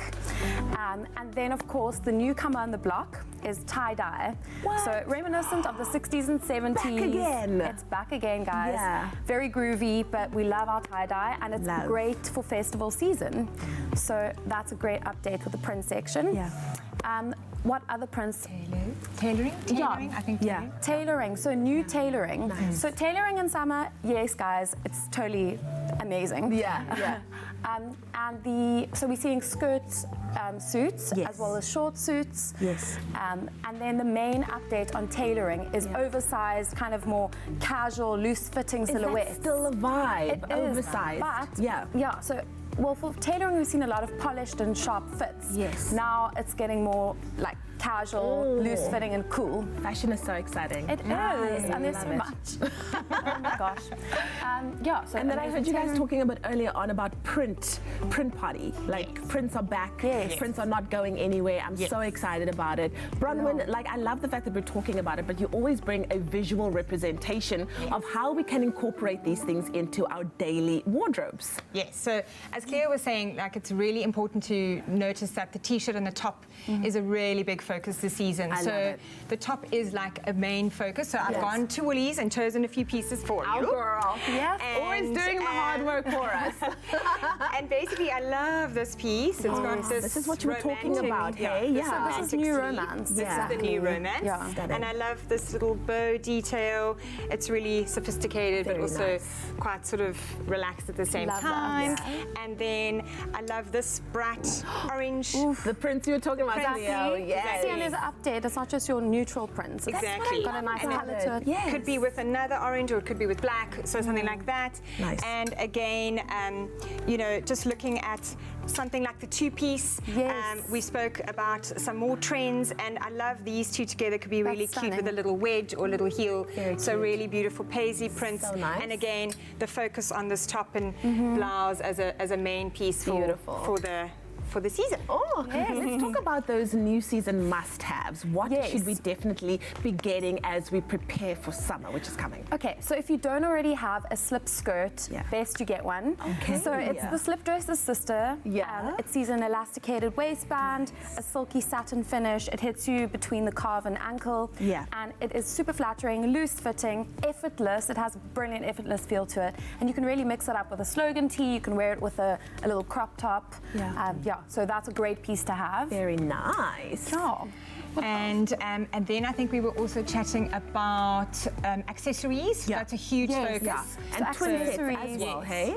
Yes. So accessories, let's just quickly talk about accessories, because accessories can make or break your wardrobe. Yeah. So I don't know if you know, French designer Jacques Mou really set the tone with summer's accessories. Yeah. So we're seeing big raffia basket bags. We're seeing like tiny little totes. I don't know if you've seen them all over Instagram, but the smaller the bag, the better. Yes, the smaller the bag, the better. Exactly. It's the mini bag. Totally not practical, but very cute. Yes. We're also seeing a big emphasis on huge summer hats, so live your best resort life. And then as well as hair accessories are still having a big moment, so barrettes, clips, hair, Alice bands, scrunchies. Yeah. So accessorize your hair, ladies. I love that. So Yeah. this morning, we had a bit of a style conundrum with Kat because we gave him a shirt and we gave him a tee. And all of our viewers picked a t-shirt for him because statement t-shirts are so hot right now, right? Exactly. So in Woolies, I don't know if you guys have noticed, but if you go in, they really are focusing on like a t-shirt shop, which I love. So it's becoming the go-to place for statement tees, slogan tees, your basic tees, all styles, shapes, the V-neck, the round neck. And I've also just chosen a few that I loved. Just these are really cute. That's a little sparkle. Yeah, your slogan tees. Your slogan tee, as well as like a little print number, if you like.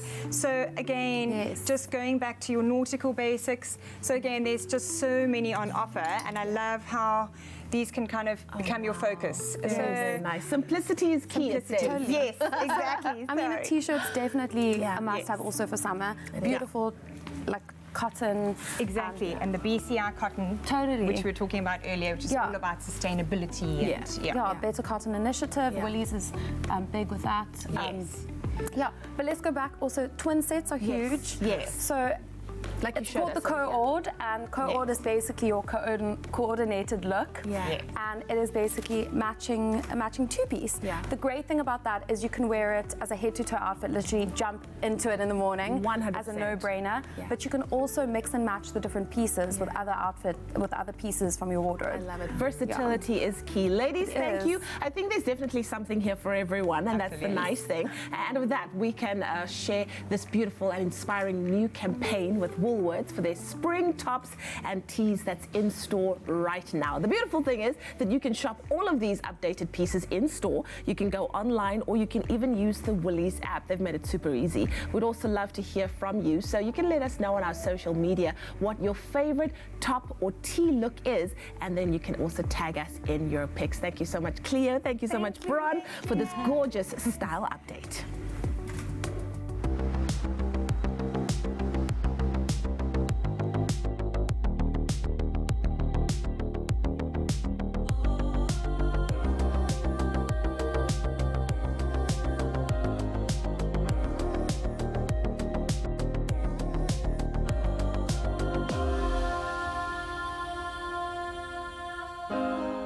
Now, this entire month of August has been all about celebrating women and all over the country, whether they're making great strides in their career or making a difference in their communities. Now, one such young lady has to be fashion entrepreneur Palesa Mokubung, who, although faced many obstacles trying to get to where she is today, never gave up. Now, Tsulu, my boy, went to catch up with her to find out more about her passion for fashion and where it all started.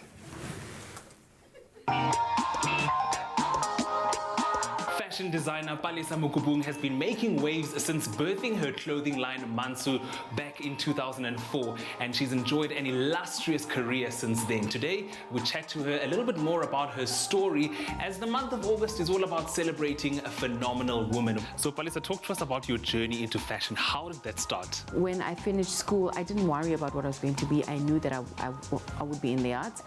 And when I went to a Val Technical College to register, fashion had the shortest queue, so I joined that queue, and that's how I started. In 2014, you gave birth to your clothing line Mansu. What was the inspiration behind creating it? Mansu means a black beautiful woman, or black is beautiful. And I wanted a name that spoke to my love and appreciation for women. I'm inspired by my original work. Looking back 15 years ago, some of the things that I came up with, I'm only starting to understand and sort through, right now. So I guess I have created a Mansu world that that has become an inspiration, you know, on its own to myself and others. It's safe to say you've cemented your name in the world of fashion, not only locally, but internationally as well. But I'm sure that didn't come easily. What would you say are some of the challenges you faced along the way? I mean, I've had to start from scratch so many times. There was a time when I had money, and then there was a time when I didn't have any money, and I even went back to school to get my degree in design. So it's been a long journey of highs and lows. It's been such an incredible Women's Month for me. First of all, I have a small baby. I really now feel like, okay, I've come into my own. I'm a first-time mom. You know, being a woman means being able to conquer challenges, to stretch yourself when you need to. She has all the character traits of a leader. She shows great work ethic, which is one thing that we've all learned. She's very hands-on with her business. So as a person, she's someone who's very structured, someone who's very focused. She has a very strong character as a person, and she's a go-getter, a very energetic boss. I've learned how to negotiate. I've learned how to make deals with the fabric stores, make deals with the market. The creativity that I've doubted in myself is blossoming. It's great. And yeah, basically I'm really learning a lot with Mansu. The fact that I went back to school after being in the industry for 8 years, I dropped everything, I closed the doors, and I went back to school to get my degree. I was gearing myself up for longevity. So you can expect a solid brand that's teaching young people how to be role models in the fashion industry, in the creative industry, and in general. Not high fashion, not just commercial, but an all-round sort of wholesome brand. For young girls sitting and watching right now at home, looking to get into the fashion industry, what words of advice do you have for them? You stand a chance to excel at any opportunity that comes your way, big or small, but you also stand a chance to attract even opportunities that were not coming your way. However small or big you are, just get ready for that big opportunity. What a talented and inspiring young lady Palesa Mukubung is, and I think one thing we can all take away from her journey is to wake up each and every single day and chase relentlessly after our dreams. On that note, we definitely can't wait to see what the future holds for Palesa and her brand Mansu. Oh, listen, we're having a fun little poll and question on Expresso Morning Show SABC3 on Facebook. We asked you, do you have a favorite T-shirt? Because it seems a lot of people have favorite T-shirts. And what is the story behind it? We'd love to hear all about it. We've gotten some pretty interesting our things. Backstreet Boys pose there is pretty cool, man. My fire. I love that, man. Doing the Nick Jonas there in the background. Love it. Okay, so we've got one coming through from Matsepe. Zwi Vuya Zinzi saying, morning guys, I've got a t-shirt that my brother bought for me. I always wear it when I'm sad. Oh, that's cool. Oh. It's a boy's t-shirt he bought because I always stole his t-shirts when he just decided to surprise me with it. But that's cool, man. Here's your own. Yeah, take you it, can please wear don't ever wear mine again, man. Also, Basetsana Makaleo Madunomhle Nyoshma. Yeah, Batu. Yeah, Mamidol Nabatung. Hey, I thought a lot more TV. Hey, I thought a lot. Do you think she changed her name just for that? Anyway, this is what Basetsana had to say. Good. Hey, I was busy reading. Good morning. Guys, my favorite t-shirt is my Ungenapi t-shirt. I love it so much. That's a good one because you walk around with this like look on your face or the expression of like, where do you get involved here? Like, why are you commenting? Ungenapi. Ungenapi la. I had one that said, think before you say something stupid, which was quite effective. Peter Nielsen. Peter, we know this guy. What about camera guys? He has to stare at our ugly mugs every day. I've met my wife using my favorite t-shirt. It said, mouth to mouth, expect. Expect. No, expert. Expert. I'm guessing it's a typo. Or expect would be quite good. She asked if it was true. I asked her if she wanted to find out. We're now married for almost 10 years. I mean, you know, when your game name corresponds with your shirt, then it's bound to work somehow. Well done, That's Peter. cool, man. And we met his wife, and she is awesome, man. She is Please awesome. do keep sharing those stories. These T-shirt stories are really, really Who would have fun. thought? Who would What's have your favorite T-shirt that you have, and what's the story behind it? We're going to take a quick break, and we'll be right back after this. The feel-good experts will be back.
It's my feel-good breakfast show. Welcome back. This is your Feel Good Breakfast Show on a lovely, beautiful Thursday morning, and I hope that you are experiencing it as such this morning. It's so good to be in your company. Thanks for joining us at the start of a brand new day. Yeah, that's right. Now, life skills and youth empowerment platform Pride Factor has gone above and beyond in presenting the Vodacom Connected Youth University Roadshow, which has taken campuses by storm since hitting the road in July. Now, the valuable advice and edutainment-based trip is in its final stretch. So we're making sure that you get out there to make the most of this opportunity. Absolutely. Now, apart from the life-changing and motivating pitching competition where young entrepreneurs are given the chance to win $5,000 to help them grow and develop their fresh business ideas, there have been a wealth of guest speakers imparting crucial nuggets of information that'll stand these students in good stead. And one of these change agents is author, entrepreneur, and inspirational speaker Sibusiso Mulimi, who explains why students shouldn't let their potential gather dust like glasses in a display cabinet.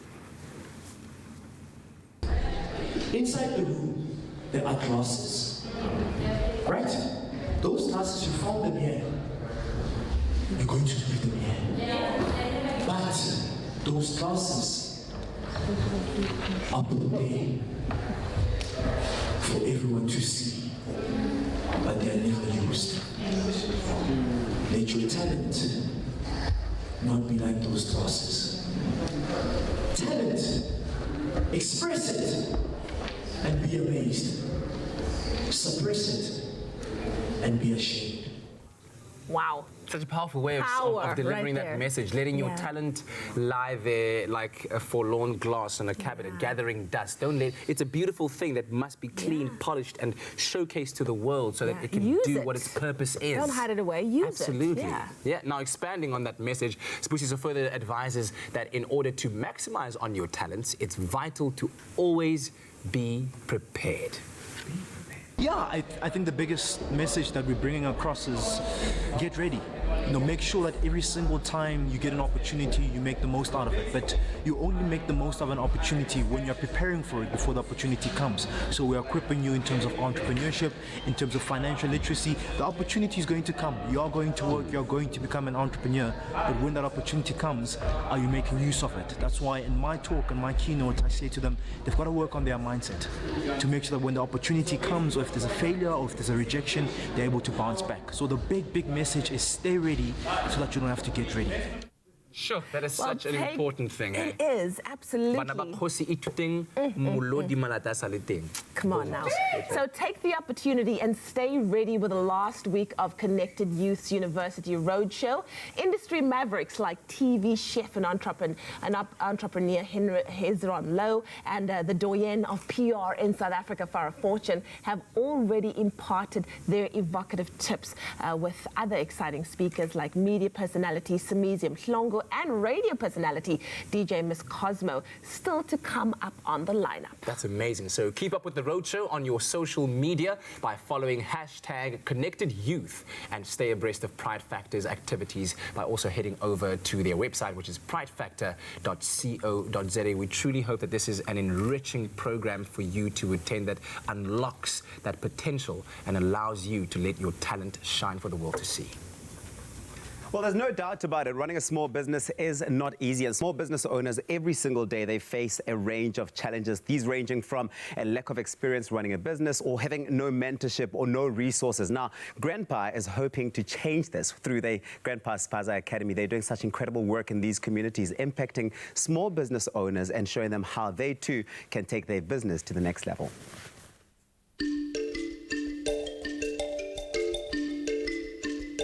To truly unlock the potential of micro businesses in the rural sector, we must create an enabling environment for them to thrive. But unfortunately, townships are left neglected with many challenges to learn and grow. But with the right resources, we can change that.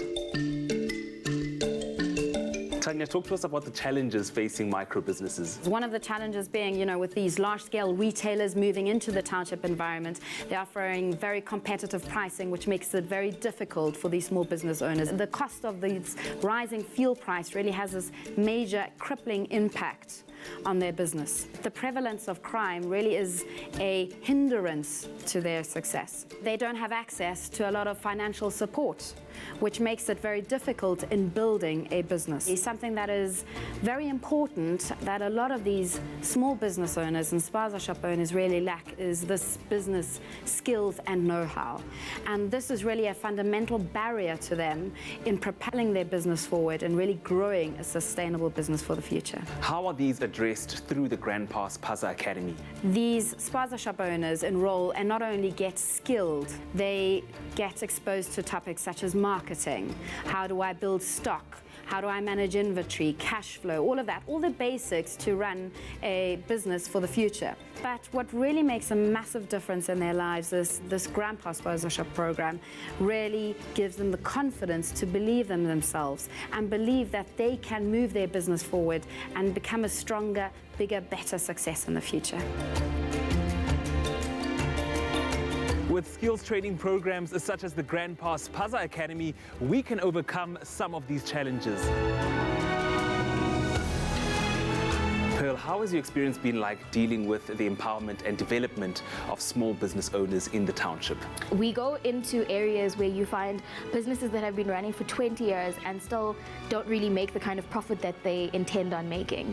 You see people who, when you ask them to pitch their business, are not able to even talk about the business that they run. And by the end of the program, you have people that are confident, people that understand their business inside and out, people that come up with new ideas and new innovations for their business. And it's a really amazing process to watch. How has this assisted in dealing with some of the challenges small business owners have? One of the things that we've instituted in our content is actually teaching people about savings, teaching people about helping your money grow, but also teaching people on how to make your business grow with very little resources. And that's been a really big help because businesses come in and they don't have lots of disposable income already. And so learning how to make do with what they have and make it grow is really, really valuable for them. The benefit of upskilling and thriving townships is the employment it creates for the communities, and it's so great to see how some are transforming their business.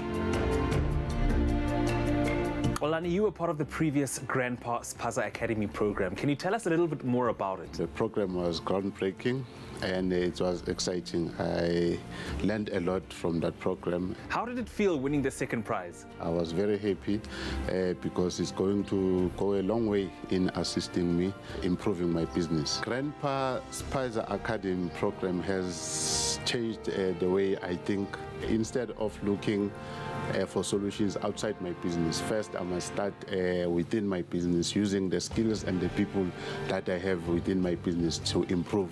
What are some of the skills you've learned that you didn't know before? When we speak of branding, we are not only speaking about the signage, but we also speak of the image of the business, that the business must always be clean, user-friendly, and welcoming to customers. And also how to use social media to communicate with customers. And another thing that I learned is customer service. Listen to your concern and try to address them and resolve where it's possible. Building a business in general can be a very difficult task. Now, building a micro business coming from a township puts even greater pressure on these micro business owners. I think that the access to skills programs and mentorship for these micro business owners in the rural sector is that much more important, because they're already limited in terms of resources that they have, in terms of access to information that they have, as opposed to their counterparts coming from urban areas. These challenges may be an obstacle for these business owners, but with programs such as the Grandpa Spaza Academy, we can help overcome these hurdles and make entrepreneurial dreams a reality. Well, that shows us that small businesses play such an important role in the economy overall, and such an incredible intervention for small businesses, the Grandpa Spaza Academy. If you own a small business or a Spaza shop and you want to get involved and find out how they can transform your business, get in touch with them. The number is 076 666 3173. That's 076 666 3173, and they'll help you take your business to the next level. Grandpa's fast-acting pain relief. It's ready to work in 10 seconds. Grandpa, trusted for over 100 years. Now, it gives us great pleasure to continue with our journey of mastery, with our series of masters. Today, we have a master in the form of a self-made businessman, a man who personifies the spirit of entrepreneurship, which makes us very excited, and lives by the motto, through tragedy comes opportunity, a motto made ever so evident by not only his story, but by his incredible success and the passion for wanting South Africa to be a better place for tomorrow's society. Preach it. Joining us today is the visionary, the activist, he's a leader, he's a mentor, he's a motivator, a serial entrepreneur who sits as the group chief executive with a beard, as equally as impressive, Mr. Wahid Adam. Thank you, sir. Welcome. Thank you. Great to have you. Inspired by your story. Thank you very much. And wonderful to know that, you know, within your heart, you want to see South Africa become a better place. But this is the same country that at the age of 22 was pushing you back because of the then system and saying, because of the color of your skin, because of the lack of skills that you have, you can't step into the formal sector of work. But then you made your own way. You create your own sector. Yeah. Take us through that journey. All right. So I grew up in Johannesburg, in the old city of Johannesburg, and it was a time when the place was beautiful. I mean, it was fantastic to be there. Johannesburg converged. Everyone converged for work, for play. Doesn't matter. But it was also a tough political era, and apartheid reigned. Deeply segregated. Yeah. Growing in the city, growing up in the city was kind of, you lived in a great place, but I couldn't visit the park. I couldn't do the movies. I couldn't go to theater. Let alone, there wasn't even a high school for us. So you kind of grew up in a period where you were kind of told, your place is here and there's no success road for you. Humble beginnings, I think, was also part of the thing. Parents separated. My dad had 2 families. Growing up, bringing 2 families at the time for a black family wasn't easy either. So I felt as a youngster that maybe it's time I kind of earned, maybe even just my pocket money would be a relief for family. And that gave rise to me learning how to make copper-wired beaded bangles. And I started with that. And I made these things and I sold it. First to family, then to friends, and then eventually they had to buy, of course. You know. But that sense of making my own, doesn't matter if it's a cent or a rand, that first bit of profit that I made gave me that sense of independence, that sense of empowerment. And I knew then I could do what I want, even if it was just at the time being able to afford my own crisp and cool drink at the shop. You know. And once I got that, then it was a snowball. At 14, I started working for what they call today as an outbound call center. Those days we called it telecanvassing divisions. I soon supervised that till the age of 19. Got into sales after I told the sales manager that his team was certainly no good. I can do better. Yeah, in his Belgian accent, he told me that I'm a big mouth, I should try it. And I certainly did. He lost his job not so long after. And I soon became the top rep of the company. Wow. And but it got to that point where the ugly head of apartheid stepped in, and I was training people that were becoming my superiors. And there was two reasons for that. The one is, you're black South African, again, there's no expectation for advancement. And the other is, I was at the time about 20, 21, so I guess a bit young. But then I said, oh, if you can't respect my capabilities and abilities, I will go do it myself. Wow. Again, people didn't think that was possible. Yeah. And at 22, I started my business. Never looked back. And the rest is history. As I'm looking into your eyes, and I have the great pleasure, great honor of interviewing a lot of people who have gone through a deeply personal journey, but you're talking about some very dark things. In a very philosophical, I can almost get a sense that you've been able to let go of a lot. Yes. In an emotional sense, which is, I think, maybe feeds into your motto, through tragedy comes opportunity. What has it taken to get you to that point where that actually rings true? Because I can see it in your eyes. Yeah, and I think, if it wasn't the fact that I wasn't given this opportunity in terms of what my capabilities were, then I may not have started my own business. So it was important that that challenge became my opportunity. And through the journey of my own business, I've had similar instances. I mean, walking into the bank at 22 with long hair, and I did, and going to the bank manager, I want a business account, he kind of looked at me firstly and saying, okay, well, does your daddy know you're here, So I had those kind of challenges as well. And then it was about proving that I can do it. Yeah. So that became a challenge, the bank manager. And I remember going to him 6 months into my business and going, by the way, here's the gold card you didn't want to give me. I do that now. I did that. So it was those kind of nuances along my journey that just kept popping up. And every time I felt that a challenge hit me, I just saw the opportunity through it. Yeah. And here you are right now, the Group Chief Executive of Prime Group, doing incredible things in all kinds of different sectors, not just one, just amazing opportunities. But you're also creating opportunities for young entrepreneurs out there. You're offering an opportunity to be mentored. Tell me how this is happening in your very, very busy schedule, and what drives that? So I think one is my journey. I understand the journey of an entrepreneur. Yeah. It's the sense of duty. So I think if you got the luxury of experience, then we want to pass that on. And I think our country right now is in a state of poor economy. I mean, we know unemployment rates are really high, and to me, the corporates are at this point automating, technology is driving job shedding. Yeah. So where is the opportunity? And the opportunity to me is where the entrepreneur sits. Because if we can create opportunities, at the same time we then create employment. When it comes to government, for example, and they talk about big business sitting around the table because Mr. Cyril Ramaphosa wants to find solutions. My biggest frustration is that he calls on big business, corporates. He's not talking to the entrepreneurs directly. So I challenge Mr. Ramaphosa to call us and do put us on that table, because we, the people that's going to create the jobs this country so needs. So mentoring is part of that. If we don't help grow the young entrepreneur, well then, we might as well close shop. Well, you're turning entrepreneurship into big business, which is amazing.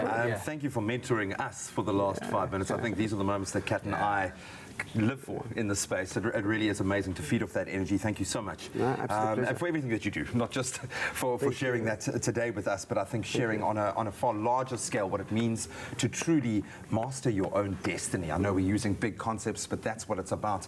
And I think a lot of young entrepreneurs would have been inspired by this, especially young and old. I speak from personal experience. So from a master ahead of his time, undoubtedly, but certainly still in his prime as we speak. We send our salutes to you and every other young and old entrepreneur out there. The fact is that whoever aspires you to be great at what you do, that needs to be put on a pedestal. Yeah, and of course to always continue in the pursuit of mastering yourself, as that journey will lead you to mastering your look, like the gentleman here has done, for a journey with less bumps, less stress, and no mess. Up for Big's premium range of disposable razors. They are available at your local leading retailers nationwide. I hope you took notes as well, especially when you start getting the salt and pepper. Oh, buddy, can we extend the segment a little bit? That was very nice.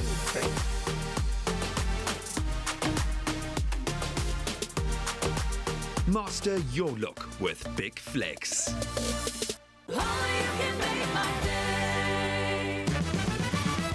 Tonight, on the next brand ambassador. Does Durban have what it takes in order to stand out from the crowd?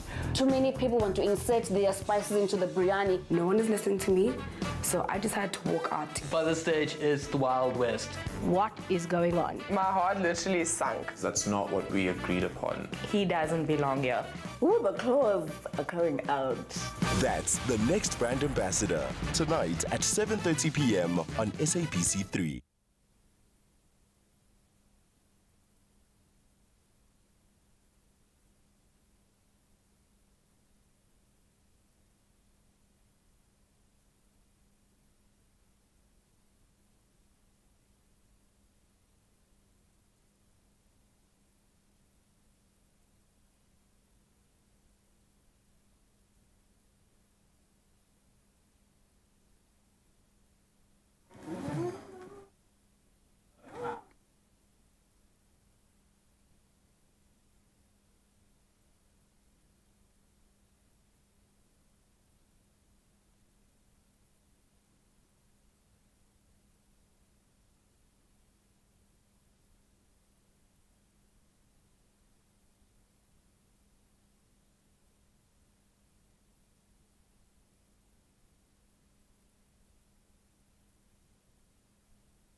It's my feel-good breakfast show.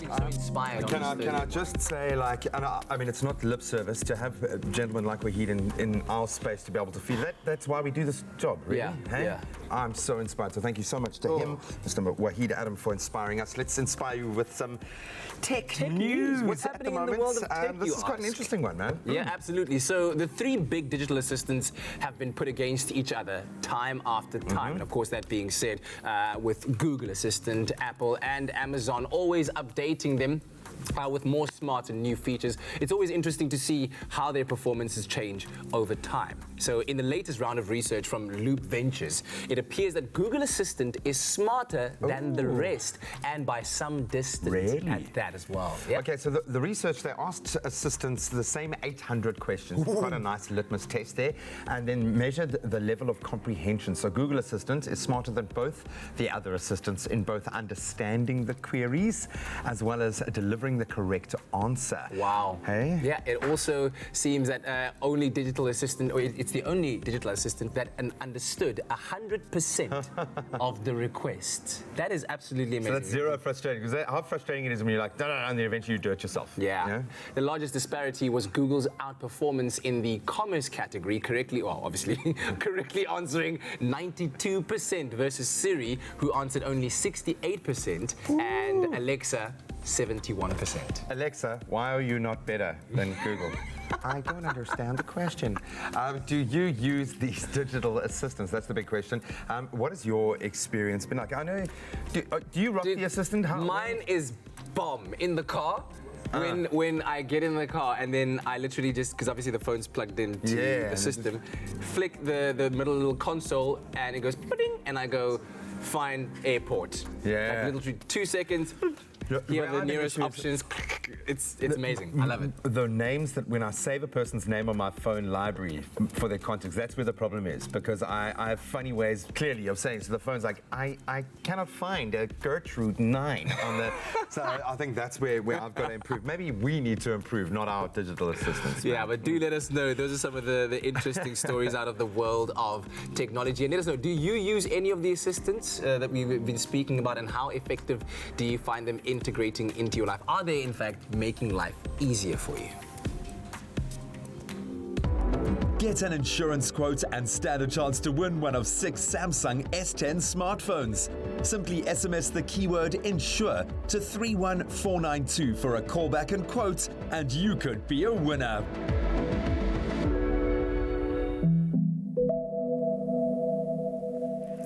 You know, when it comes to the ultimate office look, the power suit definitely rates high on your investment wardrobe hit list. Now, let's check in for this week's lesson in styling suit with fashion blogger Akila Haran.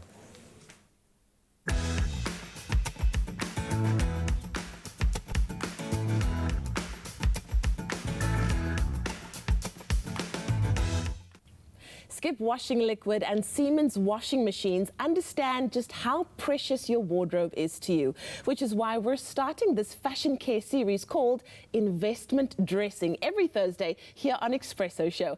And making sure your fashion favorites look like new for longer, today we have fashion blogger Akila Haran Ali in studio to talk about every working woman's secret weapon, the power suit. Akila, so good to have you on the show. So good to be back. How are you doing? I am fabulous. Listen, that face in the morning on the show is all South Africa is waiting for. It is really good to have you here. Naturally talking about the power suit. Is it making a comeback? The power suit has indeed made a comeback. Yes. It's been a while. I mean, it's been around for about a year or so now, and they come in both, you know, tailored versions and the relaxed, casual ones that you can wear every day. I love that we can play around with it and make it our own and wear it up and wear it down. But what do we need to consider when it comes to suiting fabric? I prefer always, as much as possible when it comes to investing in pieces in my wardrobe, non-stretch fabrics. Okay. They're firstly more breathable, and secondly, they just look a lot more expensive. Yeah. What is the most versatile suit in your opinion? I would say it's the one that's got a bit of both.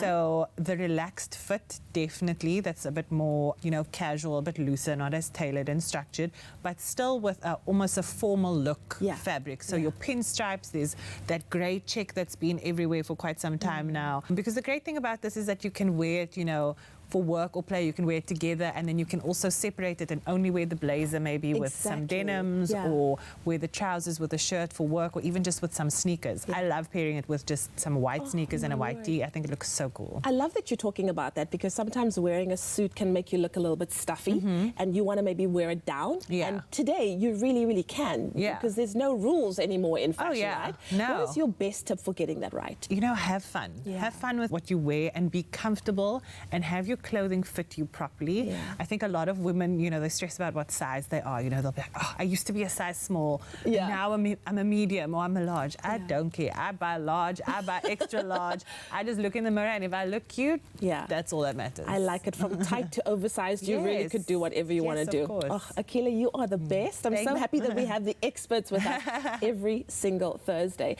Now, donning the power suit might just win you that promotion, so keep your look on point by following the wash care instructions to a T. Over to the Siemens studio for some savvy wash care tips to keep suits looking sharp.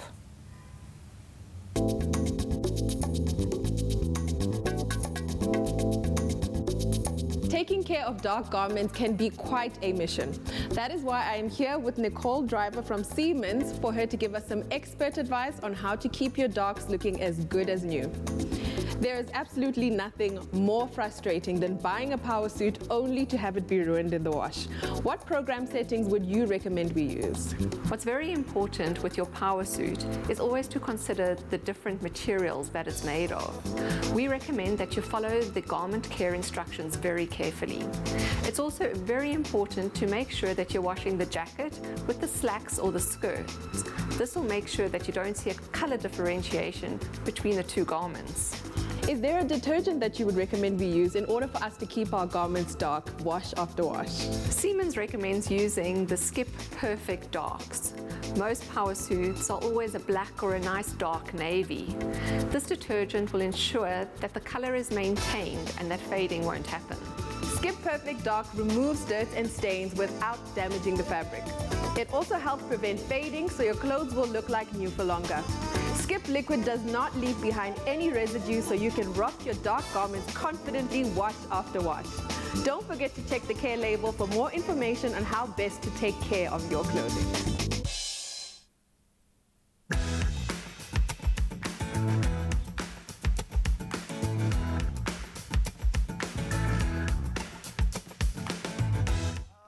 So much fun times here on your Feel Good Breakfast Show on a Thursday. I'm hanging out here with KCB. We're trying to figure out a name for this flamingo. So while we take a quick break, Kay is going to figure out what he's going to call his choma. But also in the meantime, you start thinking about how you're going to be getting your entry in. Because after the break, he's got all the audition tips for you.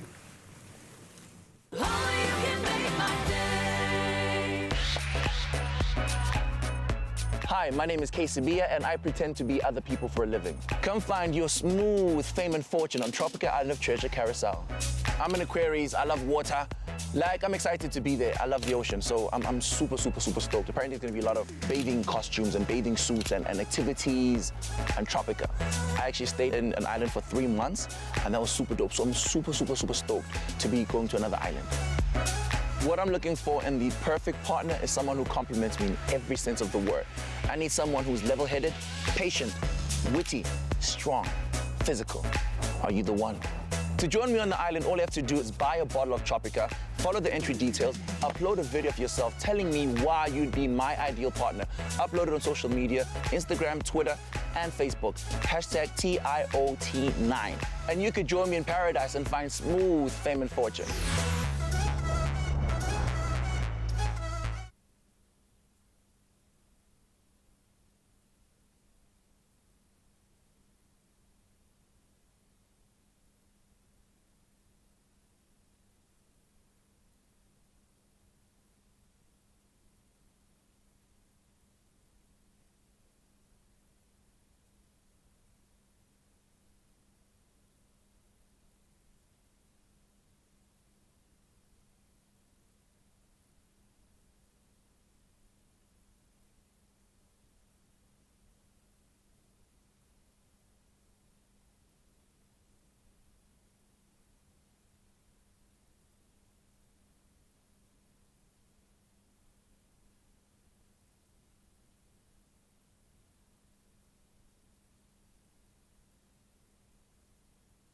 Things like that.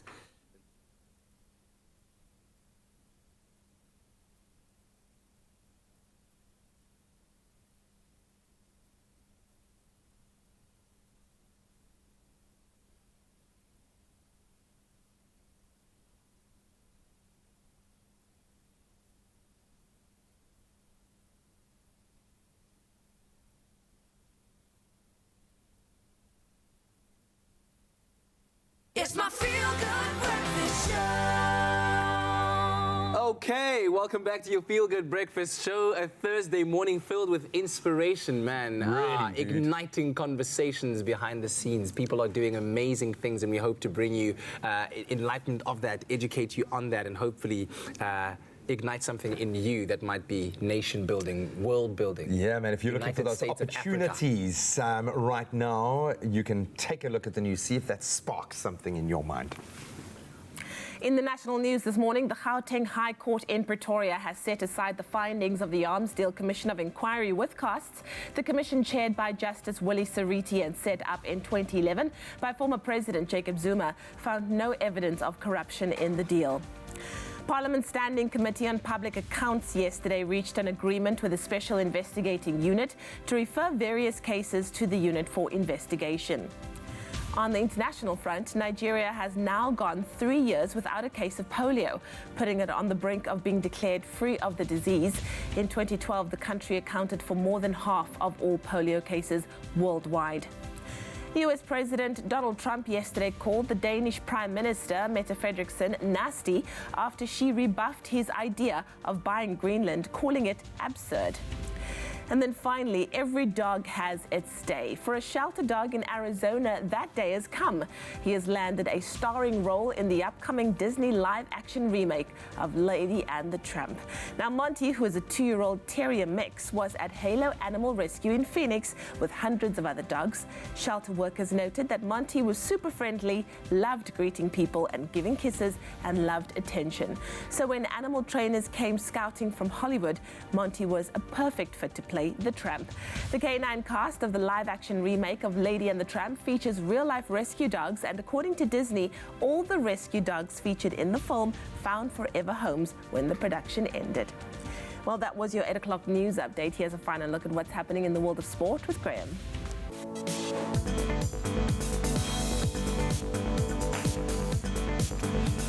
Kicking it off with footy news, but off the pitch, or at least a lack of pitch. The South African Premiership match between Cape Town City FC and Kaizer Chiefs, scheduled for the 27th of this month, has now moved to Newlands Rugby Stadium. That was after Cape Town Stadium failed a pitch inspection yesterday. Then back into the water. It's been quite a year for South Africa. Team South Africa bagged 10 medals in the aquatics program of, in this case, the 12th African Games, now taking place in Casablanca as we speak. That was in last night's action in Morocco. And then on to tennis, time to get excited all over again, as tennis world number ones and the reigning champions Novak Djokovic and Naomi Osaka have both been announced as the top seeds at the US Open that's set to kick off in New York on Monday. And that's a wrap of your sport for this morning.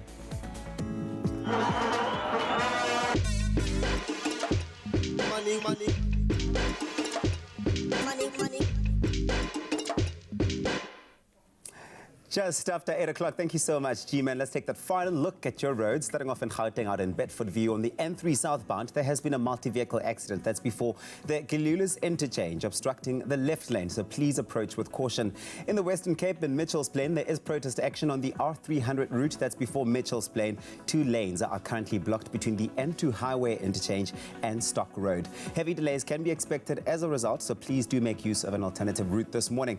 And off to the train lines, the T3409 train from Cape Town to Muldersvlei is delayed due to a passenger-related incident at Woodstock. Please allow for an extended travel time. That's where we leave it for this morning.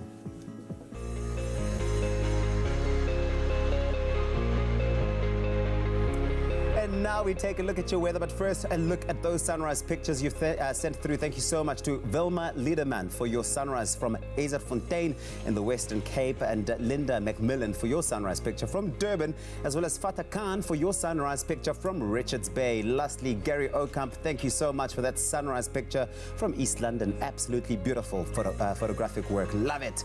We now take a look at those temperatures across the country, starting off in Polokwane, where your low is 5 today, reaching a high of 23, with a high humidity expected for Mbombela, 9, your low reaching a high of 25 degrees.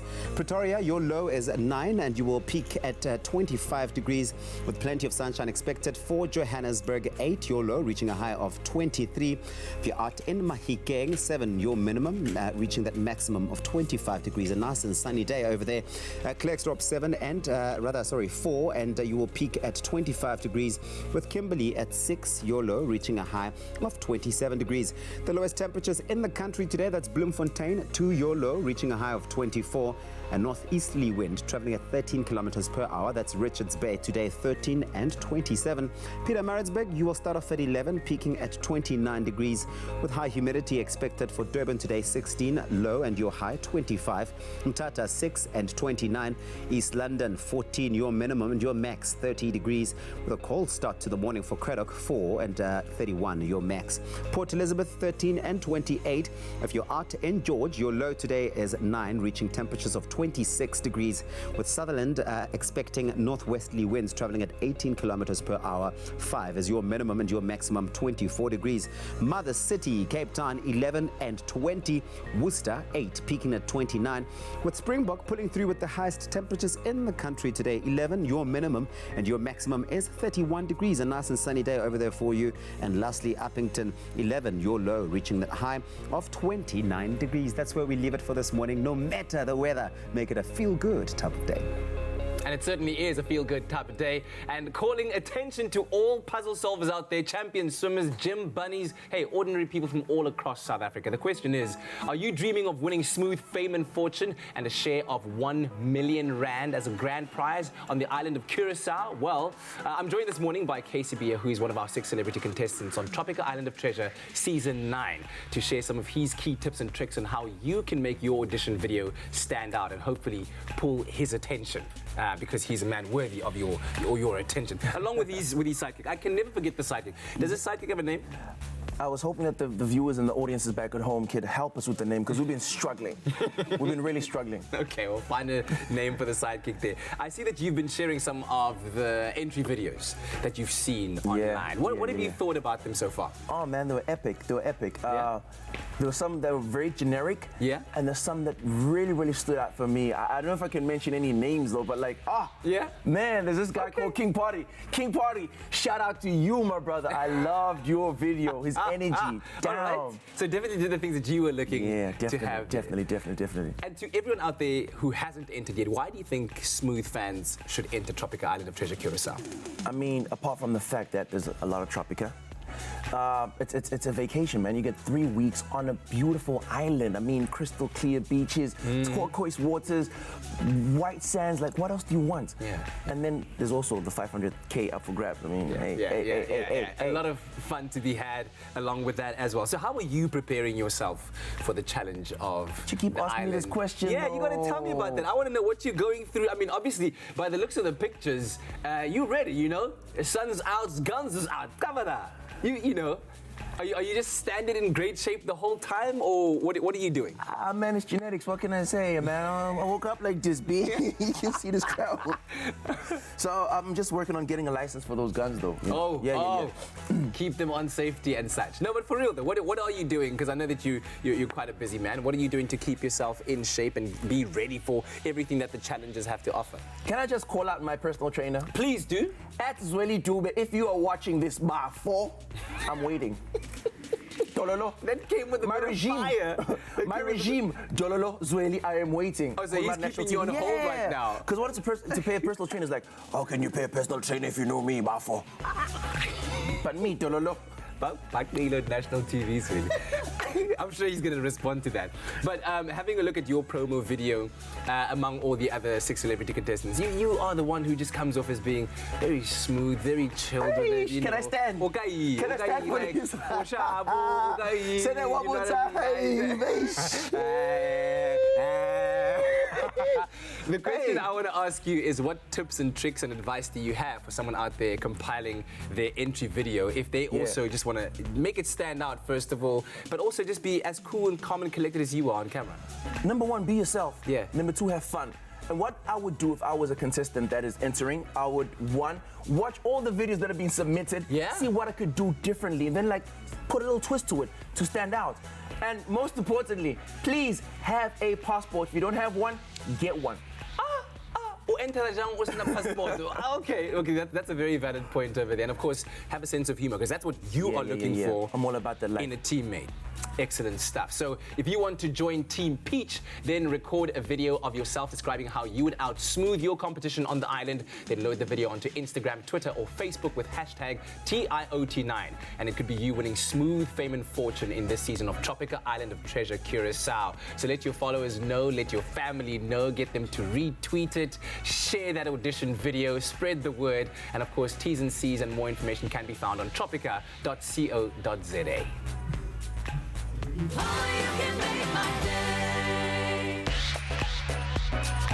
I'm Bert Bosch, I'm a musician and actor, and I live in Johannesburg. Come find your smooth fame and fortune with me, Bert, on Tropical Island of Treasure, Curacao.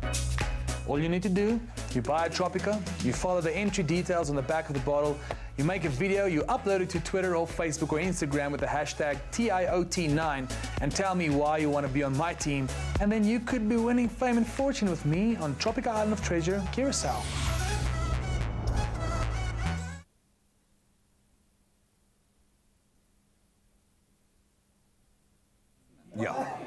Yeah. Okay, so not like 41 okay. No, I mean 41 would have been hospital. Yeah. No, that's good. Okay. But abnormally high, I would say, not necessarily low.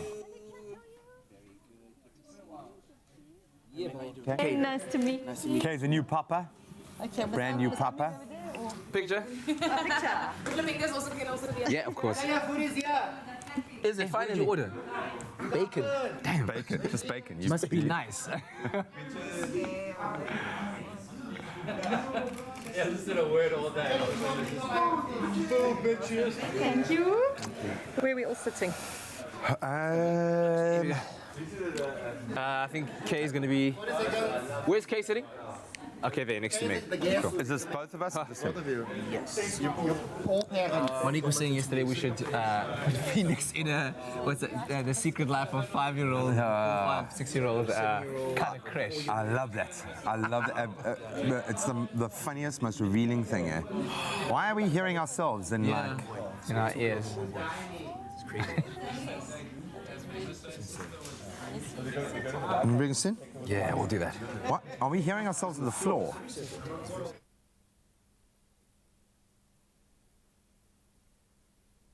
It's my feel-good breakfast show.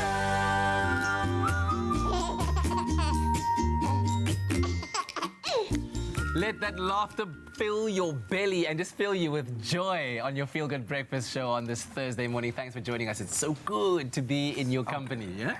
Yeah, absolutely love this segment. Listen, now, one of the most exhilarating phases of, I think I can share this emotion with you, of parenthood is watching our children transform from being dependent on us to developing a social personality of their own. And it's no wonder that when it comes to outings and play dates, you're probably always wondering how much, how long, and where. And so occupational therapist Meg Fora joins us to help us figure it all out.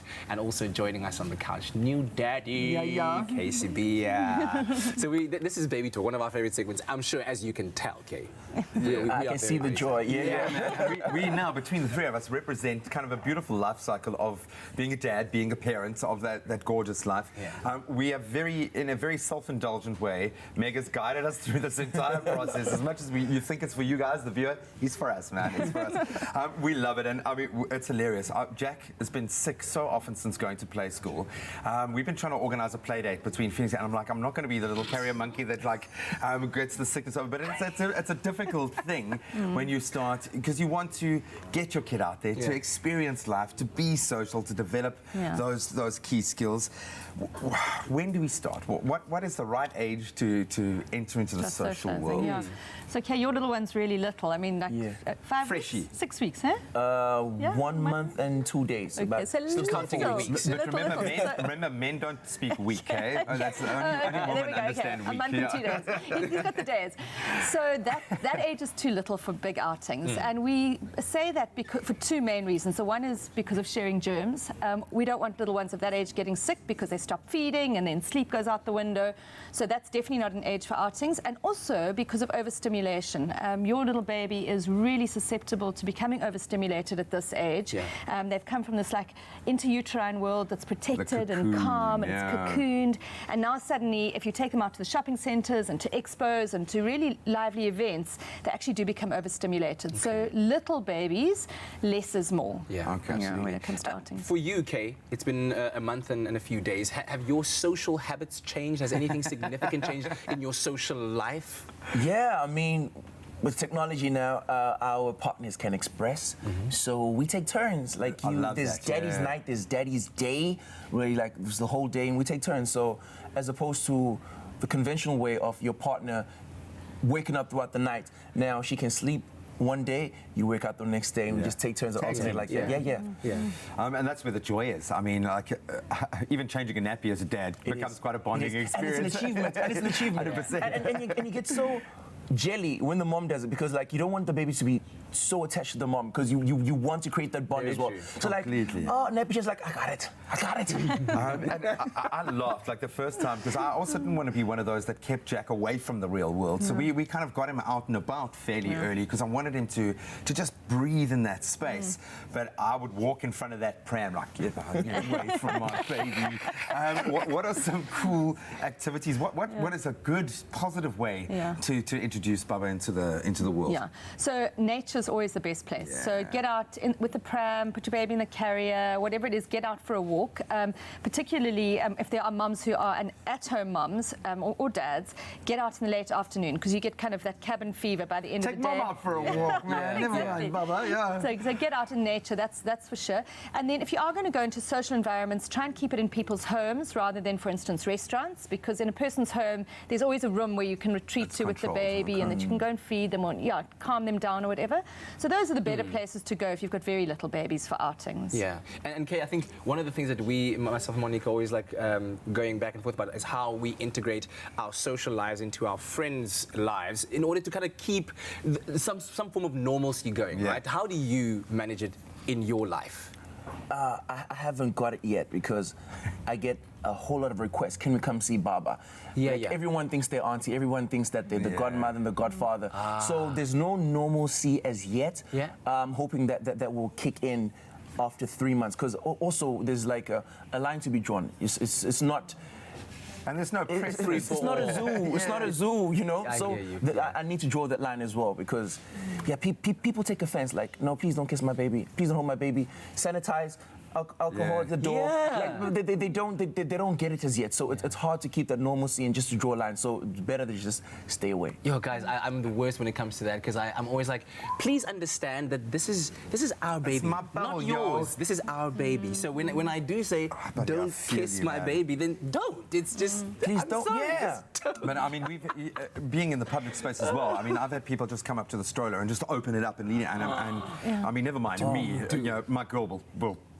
She will kill you. It's not cool. So don't do it, which is understandable, but you don't want to feel isolated. So I think you can maybe start thinking about this from a family, from a parent's perspective, because often you're not coaching the babies, you're coaching the parents. What we can do to feel less isolated and feel like we're kind of still social while kind of still having that enjoyment of our personal space. Yeah, so coffee dates are really a big thing. I mean, definitely get out, go for coffee dates, brilliant. Also join some sort of yoga class or exercise class. You know, many years ago, I was in New York and I actually did a talk to what was called the New York City Stroller Club. And this was a group of young moms with their strollers and walking through Central Park every day. And they would have a social meeting in Central Park every single afternoon. And I'm sure it exists in Cape Town on the promenade. Definitely get out and do things that are social with a bit of exercise. Yoga groups, that sort of thing. It happens organically on the promenade anyway. I'm naturally like, hey man, how you doing, bud? Every day the same. Hey brother, how you doing? Brilliant advice. We're going to be carrying on with our baby talk very, very shortly. So do stay tuned for that.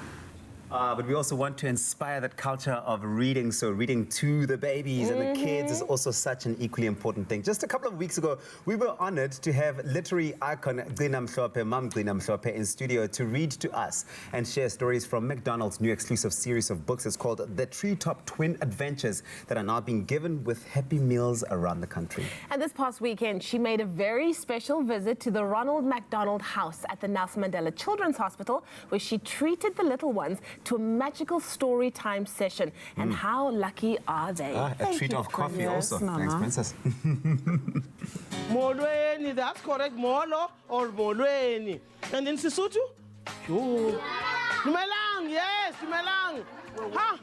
Is it story time? Yebo, story time. This book is written by Cressida Cowell. To inspire a passion for reading, McDonald's South Africa have partnered with globally renowned author Cressida Cowell, who has written an exclusive series of 12 books titled The Treetop Twin Adventures that will now be given with every Happy Meal. It's a beautiful morning in Johannesburg and I'm at the Ronald McDonald Charity House at the Nelson Mandela's Children's Home where Mum Gqina Mhlophe, the legendary author and storyteller, is here reading for the kids. And I'm absolutely excited to find out more about the Treetop Twins and their adventures. Long, long ago, the sun shone down on the wild, wonderful world. Mum Gqina, you are a legendary storyteller. The way you tell stories is so moving and powerful. What does it mean to you being here at the Ronald McDonald House Charity, reading to these beautiful kids? I love the fact that we can be with the little people and they can have a taste of a storytelling atmosphere, because maybe they will get a happy meal and have a happy reader book, and some of the words are difficult, and sometimes they don't even have a sense of what is this creature that we're talking about, and the words are long, but we can play with them when we're doing storytelling. So it's a great honor to be able to decode, to diffuse all of that and make it accessible to our little ones. I'm so happy that you mentioned the Happy Meal. What does it mean to you that McDonald's has used a global scale to make sure literature is accessible to kids through their Happy Meals? I think it's a new departure, and it's something very, very special for McDonald's to use their global scale to be able to provide literature for children. Toys are good, but books have got a longer lasting effect. A book is a gift you can open again and again. When we can be able to make reading accessible in English, we can make it accessible in African languages as well. And I'm hoping that as time goes on with the Happy Meal, Happy Reader, we can move to another place where we can say in an African, even if we keep it in English for now, but we have also an African story. That is important, because then the content starts doing something inside the children of the African continent. But look, said Alfie, pointing ahead, the rain has washed away all the footprints. How are we going to find them now? Mum Pat, I've had a tour around the Ronald McDonald House, and I should say, it really does feel like a home away from home. How did it feel having Mum Ginamhlope here today reading for the kids? It was a very great day to have Gina here to read for the kids, because it broadens their horizon. It makes them more aware of what is happening around the world, and as well as where they come from, their history. So it's a great thing to do. What power lies in storytelling and reading to our kids? Storytelling and reading to the kids is very important because it grows them. They have more knowledge. It opens them up to where they come from in terms of their history, and as well as the world around us where we live. It was so loud that Tulip and Ted and Alfie and Asha and Professor Penelope had to put in their earplugs again. So the power in reading and storytelling to our kids is that you are allowing them to open up their imagination and understand that they can dream, and there are bigger things that, you know, they can explore things and they can do so much with their minds and their imaginations. Yeah. The power in storytelling and reading to our kids is that, well, we obviously give them a bit of their history, and it is the stories told by the people that they love, people that they trust. So it creates wonderful memories, creates visions in their heads. It also broadens their mindsets.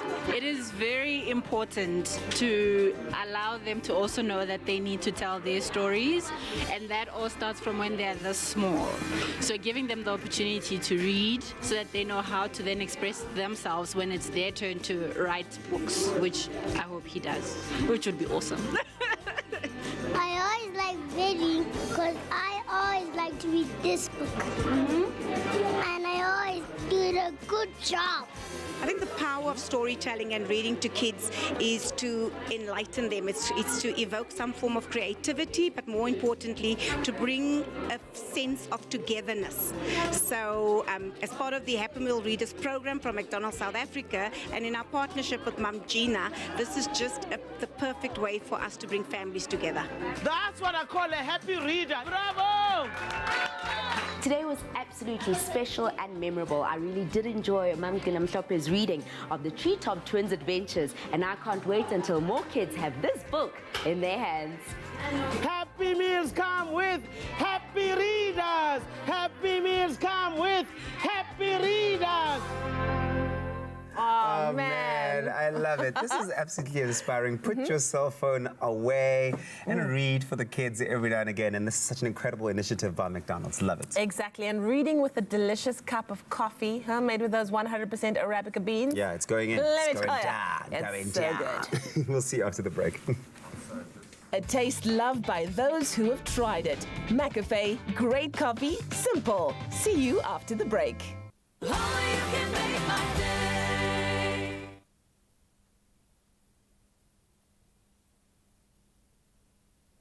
Other stuff. So like as opposed to being on my computer for a certain amount of hours, I'll often be doing emails, sending invoices, like I send off invoices for 5 hours a day, but I'll be doing a lot of like research for things. Yes, Like that, my Feels like screen work, time will be very much that, not social media. No, me as well. Clubs will be right now just looking at social media. So I'm on 3 hours 50, but most of it is work. 30 minutes. What's going on with the weird echo and vibe, hey, Greg? Quite cool, eh? 1 minute. I can hear you. I mean, any kind of sound after the fact would just... I mean, I didn't even notice it, to be quite honest, in the previous segment, so...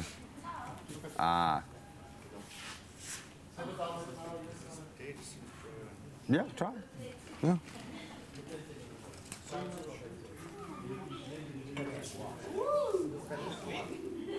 So hungry right now, eh? It's all the smells. Yeah, it's really... Yes, sir. Okay. Alrighty. Yeah. Pikachu. Princess Pikachu.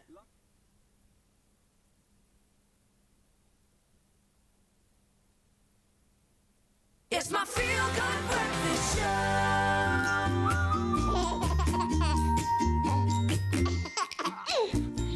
You know what I just thought about right now? Welcome back, guys. What I was just thinking about this right now as Baby Talk theme tune was coming on. I'm trying to teach Phoenix to laugh like Dr. Evil. So I say to him, "Tsaka Dr. Evil," and we go, it hasn't worked yet, but we're getting there slowly. Wait for him to turn 2, then it'll happen naturally. Jack just runs around the house. Okay, KCB is here, Big 4 is here. It's Baby Talk time on your Feel Good Breakfast show, and we're talking about getting your little one accustomed to social life, especially as they grow up, how to get them into those play dates, how much of it is too much, how much is too little, and we've been learning quite a lot from Megan and Kay as boys well. rule. No offense to all the little girls out there, but boys rule, man. What cool activities can we look forward to getting into with our boys, especially as dads? Let's be self-indulgent here for a second. Okay, well, if you're going to be gender neutral, you can do it with your girls too. But yeah, anything. I mean, kids love balls, absolutely love balls. So get out there with a ball, do that sort of thing. A little bit of play ball when they're very little equips them later on for getting involved in ball sports and that sort of thing. So that's really good. And you know, dads have a very specific role with both boys and girl children, and that is rough and tumble. And there's actually a lot of science that shows how important that is. So actually, not necessarily scheduling an outing, but just scheduling time together so that you can do that rough and tumble play. It's very, very important on a number of levels. Activate the body. Absolutely. Activate those boundaries. Question on that note, because Monique was actually saying this, that Phoenix is more inclined to like things with wheels, like cars and balls. Is that necessarily the case, that boy children would like a specific thing like cars and balls, and girl children will like things like dolls and playhouses? Yes, exactly. Yeah, so it's a little bit of both, nurture and nature.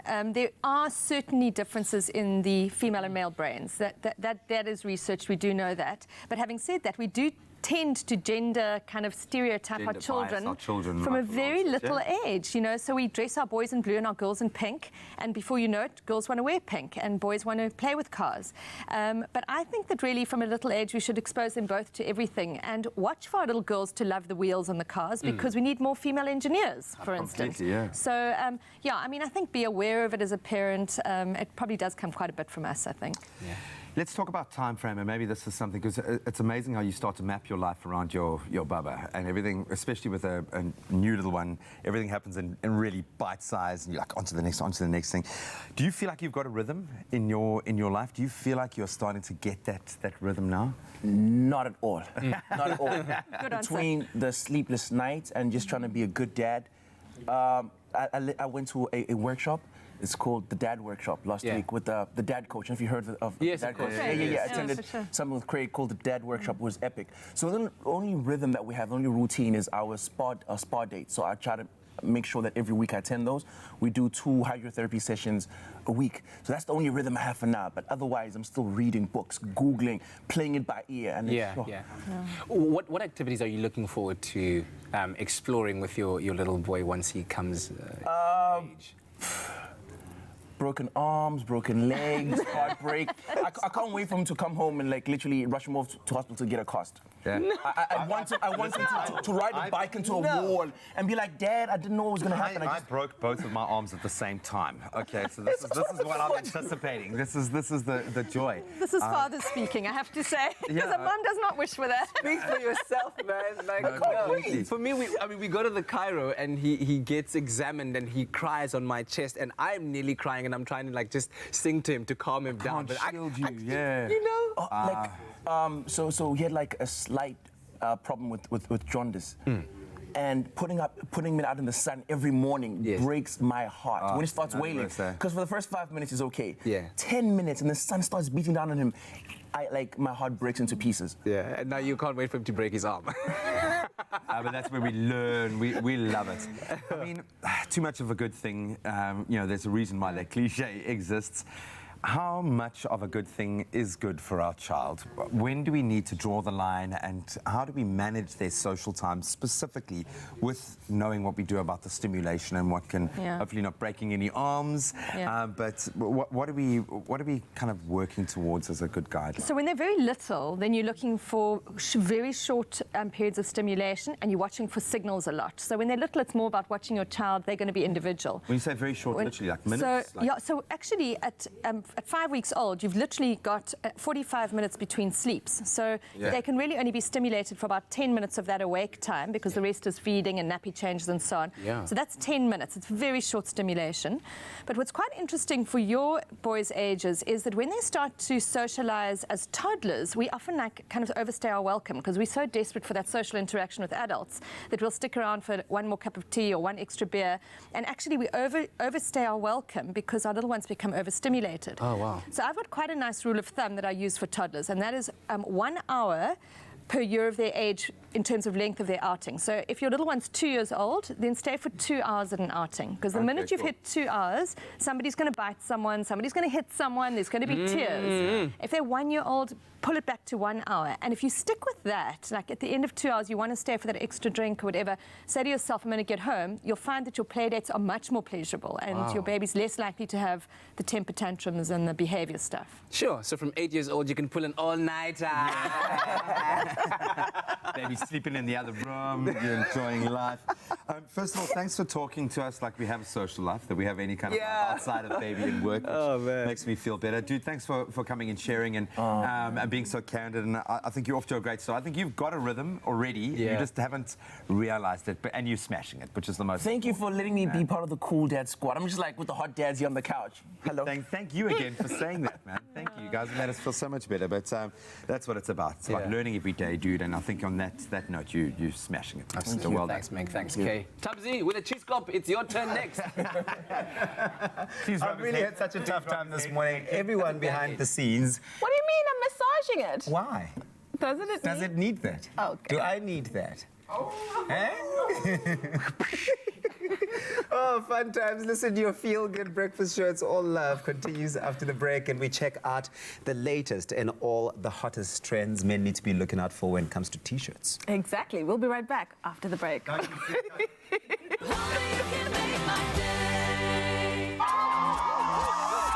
Saturday at 1, presenter search on 3, the Expresso edition, heads up the East Coast to sunny Durban. Catch all the laughs and all the talent as KZN hopefuls show off what they've got. Who will impress judges Roger Good and Tando Tabete? It's your time to shine with presenter search on 3. Catch the repeat this Saturday at 1 on SABC3. The stage is yours. Own it.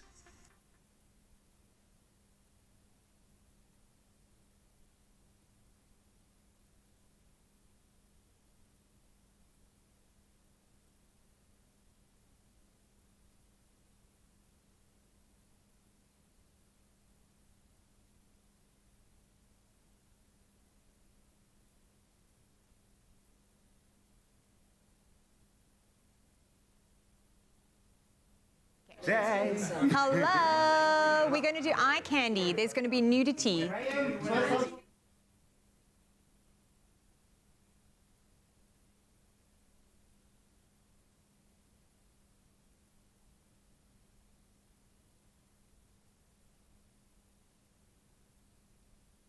It's my feel-good breakfast show.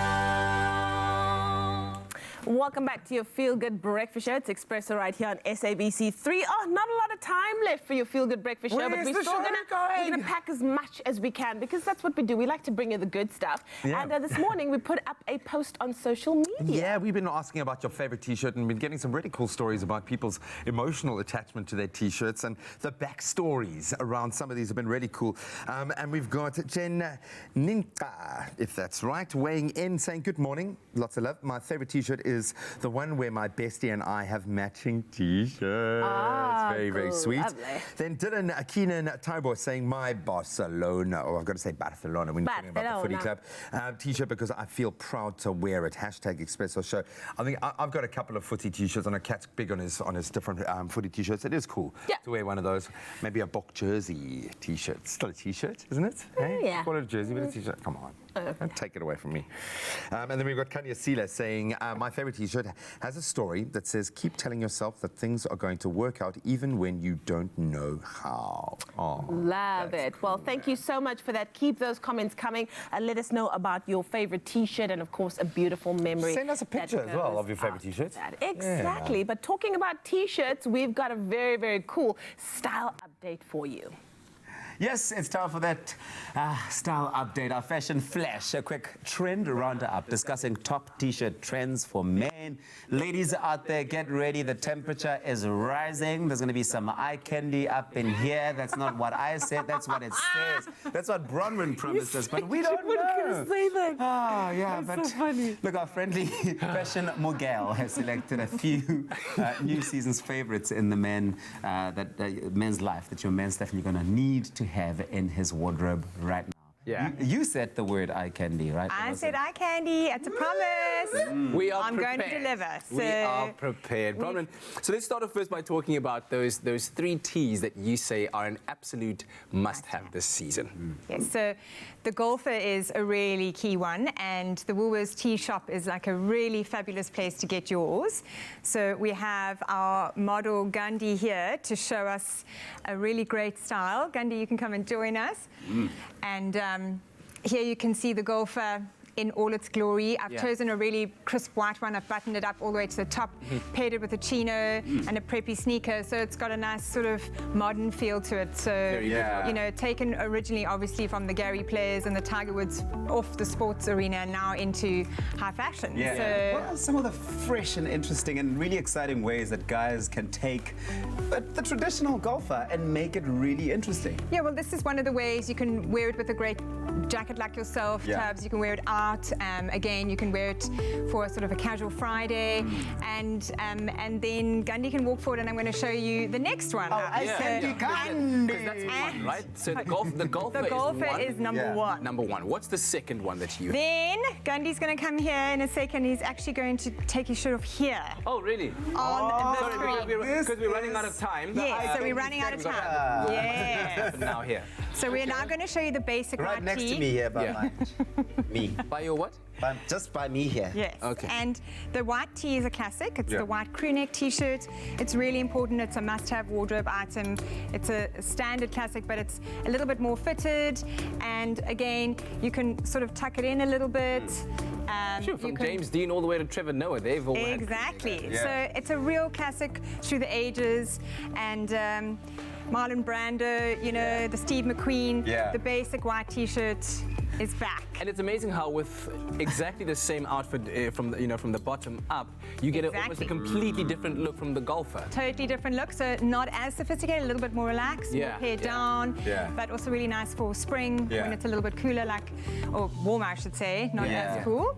It's really interesting how a basic T-shirt like this can really transform a look when you pair it up with different items. So if you had like a leather biker or a biker, exactly. Interesting. So we're loving that. And then my favorite is the nautical stripe. So you can have it on the white background, or you get the dark navy with the white stripe also. So it's the inverted. Nice. And this is the Breton stripe. It obviously originated in France. Coco Chanel made the Breton stripe really popular as well. It started as a fisherman's in sort of 1920 as a trend, and it's come all the way through. So it's really a classic that's back. This one is a long sleeve version, and I love this one. It's a Studio W in store now. The fabric looks like it's quite nice and rich as well. It's a little bit more, a little bit thicker. So again, can give you a little bit, and you can sort of roll up the sleeves. I was about make to it a little ask bit that. more. From a styling point of view, when is it best to roll your sleeves up or leave it all the way hanging down? What would you say? Some guys have longer arms, so sometimes I think it's nice to fold it up a little bit just because it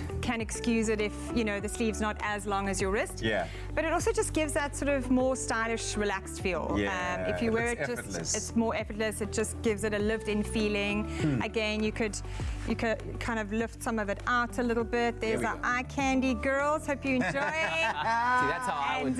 Naughty. So those are the three main ones I chose for you. But it's basically all the white T-shirt. If you just look at it, it's three different ways. So it's the golfer, the classic white, and the Brayton. Yeah, well, if you're ever stuck not knowing what to wear, I think that the basic T-shirts in a wardrobe are the go-to, right? Absolutely, absolutely. They're sort of the base, they're foundation pieces. So absolutely. Really love these. So go ahead and unleash your T-shirt style icon. If it's nautical and you're that way inclined, do it this season with these must-have T-shirts for men. And these looks are available in store, online, or on the Woolworths app as well. Clover Classic, the creamy taste that takes you back. Made with love by Clover.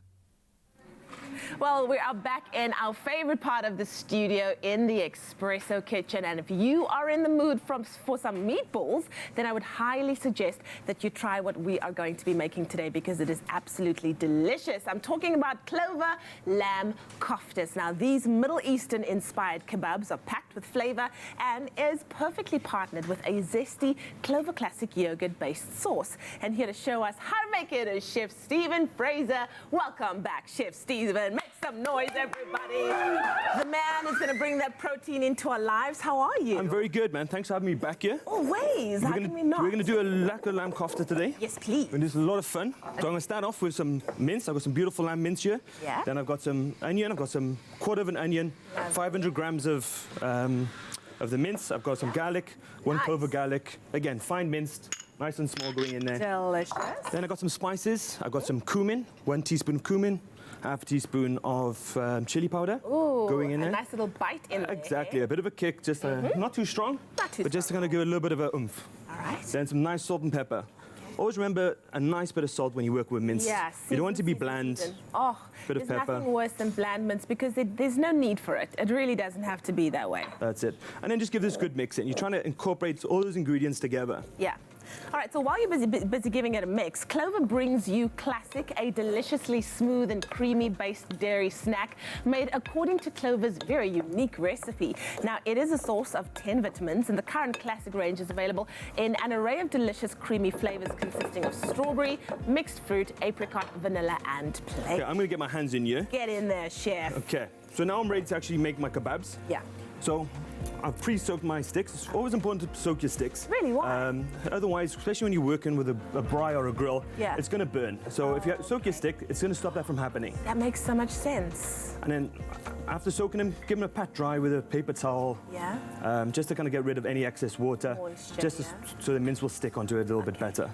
Okay, and all you're looking to do is try and get a nice even kind of sausage shape onto around your the stick. Yeah. Okay. There we go. You're looking about, you should be able to get about 4 nice skewers out of this. All right. I'm just going to 2 together quickly. Okay. Once you've made the skewer, ideally you want to put this into the fridge for about half an hour. All right. Just so it rests, and it'll just make sure that when it goes on. And it's also firmer as well. Correct, to stay in that correct. firmness, yeah. Especially when you put it on the grill, you don't want it to stick, so you just want to kind of firm the meat up a little bit. Right. Okay, so I'm just going to put 2 together of this. There we go, 1 for you and me. Oh, exactly. Love how you Yummy. thought ahead. Okay, there's our sticks ready. Delicious. So if you would like the recipe for our delicious lamb koftas this morning, all you have to do is SMS the keyword Clover to 33728. We'll gladly send you the ingredients list and the recipe, and you could be making these delicious ones just like Chef Stephen in the morning. So you're putting the olive oil on the actual koftas? Correct, but rather kind of always oil your product rather than the grill. You don't want to over smoke. Yeah. Especially when you're working with a grill. Of course, yeah. It's going to get very smoky. When you're on the braai, it's different, so you're outside. But inside, you don't want to smoke too much, so rather oil your product. Wow. Okay, we're going to put that on the There we grill. Now that's ready, we're going to throw together a nice dip to go with this. Yes, please. Using our Clover Classic plain yogurt. Now we're going to do a beautiful, fun and zesty kind of dip to go with it. I love that. So we've got the yogurt. I've got about, chuck some of that yogurt in there. You're looking at about half a cup of yogurt going in. Then we're going to need the zest of a lemon. Again. And I'm also going to use the juice. Oh, it's going to be so delicious and fresh. I've got that, and I've also got some mint going in there. Yeah. So real nice, fresh and zesty, beautiful. This is going to work like with those kind of spiced lamb flavors. Oh, this is so awesome. And what I love about this recipe is it seems like anybody can make it. It's very easy. That's it. Not It's too technical, and it's just quick and easy as well. That's it. Nice and simple for home cooking, and prepared quickly. I mean, this is going to take 8 minutes on the fire. No, we do not have time to slave over a meal. Exactly. Okay, we're going to put some juice in there. Lemon is just popping right now. Okay, I want you to give this a mix for me if you can, while I give those things a turn. Put me to work. I'm just chucking the mint here. I've got about 8 pieces of mint going in there, just minced up nice and fine. While you're doing that, I'm going to add a bit of salt and pepper. Cool. Okay, give that a good mix for me, please. And what I love, you can just see how the clover yogurt is just so smooth, and it's really incorporating everything in it so well. How's our koftas coming on there? Coming over really nicely. Very nice. Well, while we complete this meal, why don't you take a look at how we made these lamb koftas one more time. Ever tried making your own lamb koftas at home? It's easier than you think. All you'll need are 6 ingredients and a little clover love. Add 2 crushed garlic cloves to 500 grams of lamb mince, along with a quartered red onion, grated, 1 teaspoon of ground cumin, half a teaspoon of chili flakes, and a touch of pride. Mix the mince thoroughly to combine all the flavors. Next, wrap the mince around pre-soaked wooden skewers to form a sausage shape. Then brush the meat with a touch of pride and fry the koftas in a griddle pan for about 8 to 10 minutes until cooked through. In a clean bowl, add a 3/4 cup of Clover Classic Plain, the zest and juice of 1 lemon, a teaspoon of freshly chopped mint, season to taste, and stir. Give your dinner a Middle Eastern twist with these sizzling clover lamb koftas. Fragrant, spicy, and easy to make. These are best served hot off the braai or griddle pan for an easy midweek dinner. Made with love by Clover. Made with love indeed. And ta-da! Our delicious lamb koftas are done with our beautiful yogurt sauce made with clover plain. It's so delicious. Chef Stephen, you've done the most. Fantastic. Well, you did all the work, I think. That did look stunning. I did. That sauce is very important. It really, really is. Thank you so much for joining us. And please don't wait so long before you're back again. Great pleasure, great pleasure. Thanks for having me again. Shall we tuck in? Definitely. Get in we there. worked so hard. We have to. Oh, thank you so much. Clover Classic, the creamy taste that takes you back. Made with love by Clover. Oh, delicious. So what are you thinking? Is it good? Should we dip it? Oh, you know what? We've got hungry men in studio. Let's just get them in here. They'll never forgive me. Graham. Look, I've got to say, Stephen, the last time you were here, you were so kind as to bring like scones with clotted cream, and I mean, you earned some major brownie points. So we had an air of expectation. So I'm never send those scones again. I think you guys demolished them. I will take these any day. It's yummy. It's very yummy. Can I get a little? Get in there. Get a bit of dip in there. Can I get a little bit of that? Oh, you want the fresh one that I just made now? Okay. And again, if you're a braai guy, this is a nice, fun kind of way of doing something different. Yeah. Is that good? Even me, I was also involved. Yeah, she did all the work. I promise you. Hanging over here. That is lovely. Okay, well, I'm just going to take it back now, and we'll be right back after the break. You can go now, Graham. It's just the 2 of us. Oh, shame, man. Here. There's another one there. Come on. My name is Nadia Jafta. I am a South African influencer / entertainer, and you probably best know me for my videos on YouTube and Instagram. To join me on the island, all you have to do is buy a Tropica, follow the entry details on the bottle, take a video of yourself telling me why you would be my ideal partner, and upload it onto all social media platforms with the hashtag TIOT9. Join me in paradise and come find your smooth fame and fortune.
Welcome back to your feel-good breakfast show, Expresso on SABC3. So good to be in your company on this Thursday morning. Now, Tropica Island of Treasure is all about adventure, as you know, the fame and fortune, and of course, a shared R1 million grand prize. Now, the game show is filled with lots of adventure and challenges with the 12 contestants. They must overcome these in order to win smooth fame and fortune. And so this morning, KCB is here. He's one of our celebrity contestants trying to figure out whether these gold coins are real or not. But I have a challenge for him because the show is filled with challenges. And you've seen the challenge. Stop that. It's really distracting. A lot of the contestants that want to be part of the competition have been posting their entry videos, right? Yes. So you've given them ideas and tips, and you've said to them, be yourself, you know, just allow yourselves to be and express yourselves as you are. So we want you to do exactly that right now. We're going to give you 30 seconds to record your own audition video to show us what that might look like. But we're going to give you some pointers, some directional pointers. So firstly, we want you to use the prop, which is that rugby ball. Of course, South Africa is going to the Rugby World Cup. We're very, very excited about that. And then also you'll be doing it as a pirate from Uzalo.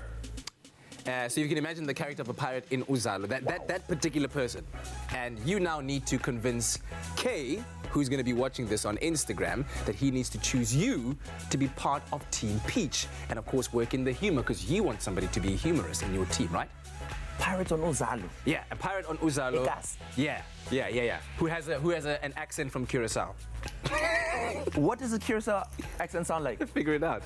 That's the part of the challenge. I'm going to give you 10 seconds to compose yourself. There's your prop. I'm going to be that friend of yours that's going to be recording the video for you. Ne? Okay. So I'm that guy who's like just your hype man. 30 seconds. It's just 30 seconds, okay? Let me know when you're ready, and I'm gonna roll tape, and I'm gonna give you all the angles. Okay, let me know when you're ready. You are ready? Ah, he's ready, partner. Say no point. I am on Japan. Join me on the island as I chill with Katejo, my boy. Tropica Island Season 9. Me and Pinky Girl, we're doing big things. Sit on my lap, Bobby. That is it, ladies and gentlemen. Give it up, guys. No, give it up. That was amazing. If I was you would have had me at Ayaman. Japan. Had to go on the right. Yo, Pinky Girl, what's up? Okay. All right, it is what it is. Listen, clearly it's going to be lots and lots of fun with you on the island, and I'm hoping that you are really, really looking forward to it. Work things out with your trainer. Yeah. Get your things done so you can be ready. Really, now you're on TV. Do the things. The question is, how badly do you want that smooth fame and fortune? Then come on, get out there, record that video of yourself. I'm going to be posting this one on social media. Tell us in that video how you would be out smoothing your competition, and load that video onto Instagram, Twitter, or Facebook with hashtag TIOT9, or you can go onto the website tropica.co.za, fill in the form and upload your video over there, and it could be you winning smooth fame and fortune in this season of Tropica Island of Treasure Curacao. Fame and fortune could be all yours, and T's and C's and more information can be found on tropica.co.za. Give it up for the captain of Team Peach, Mr. Casey. Bye, baby. Gentlemen. Oh, the game is on. It's on. I think whoever gets to team up with KCB is in for such a fun time. I think you're going to have a lot of fun. I mean, what a cool show. Yeah. What a lot of fun. We cooked, we ate, we laughed, we were inspired. We got inspired. It was a very inspiring show for me. So thank you so much to all of our guests, in fact. Huge. Can we get another round of applause for our men and ladies? And Pinky Girl. Pinky Girl. Pinky Girl are just Is that the name? joined at the hip. Pinky Girl. Well, it was between Pinky Girl and Pikachu. So I like Pikachu. Pinky Girl. Pinky Girl has a... Pinky Girl is shiny. Yeah, Pinky Girl slaps like Tabiso Spanya. Damn. Wow. Dude, are you... Wow. It is. It's so tempting, dude. But you look amazing. You look incredible. So that's the main thing. I'm sorry that we've all massaged and slapped your head the whole day. It's just not fair. It's not right. So we will get I think it's a sexy look. Right? So It really is. It's coming from my It's not easy to pull off. On fire. Are you going to keep that crown? Of course. I mean... Like, I'm the only contestant with props. I mean, I get a sidekick. It costs 88,000 Rand just to put this guy on a plane and take him to the island. So when you win, you're going to win. Is that being deducted off your winnings? 400,000 if you win. And 18,000. Pretty interesting. One of our viewers actually gave a comment with regards to your sidekick. It says, Kay's sidekick should be Mr. Swangdingo, the flamingo, a swan with a smooth swag. Swangdingo, I like it. Swangdingo. I don't know how I feel about it. Okay, thank you so much. That one goes to Lee van der We talk of the sport Very tomorrow, nice. huh? Somebody please buy some Vicks for Tabisa's Oh, head. buy it, guys. We love you.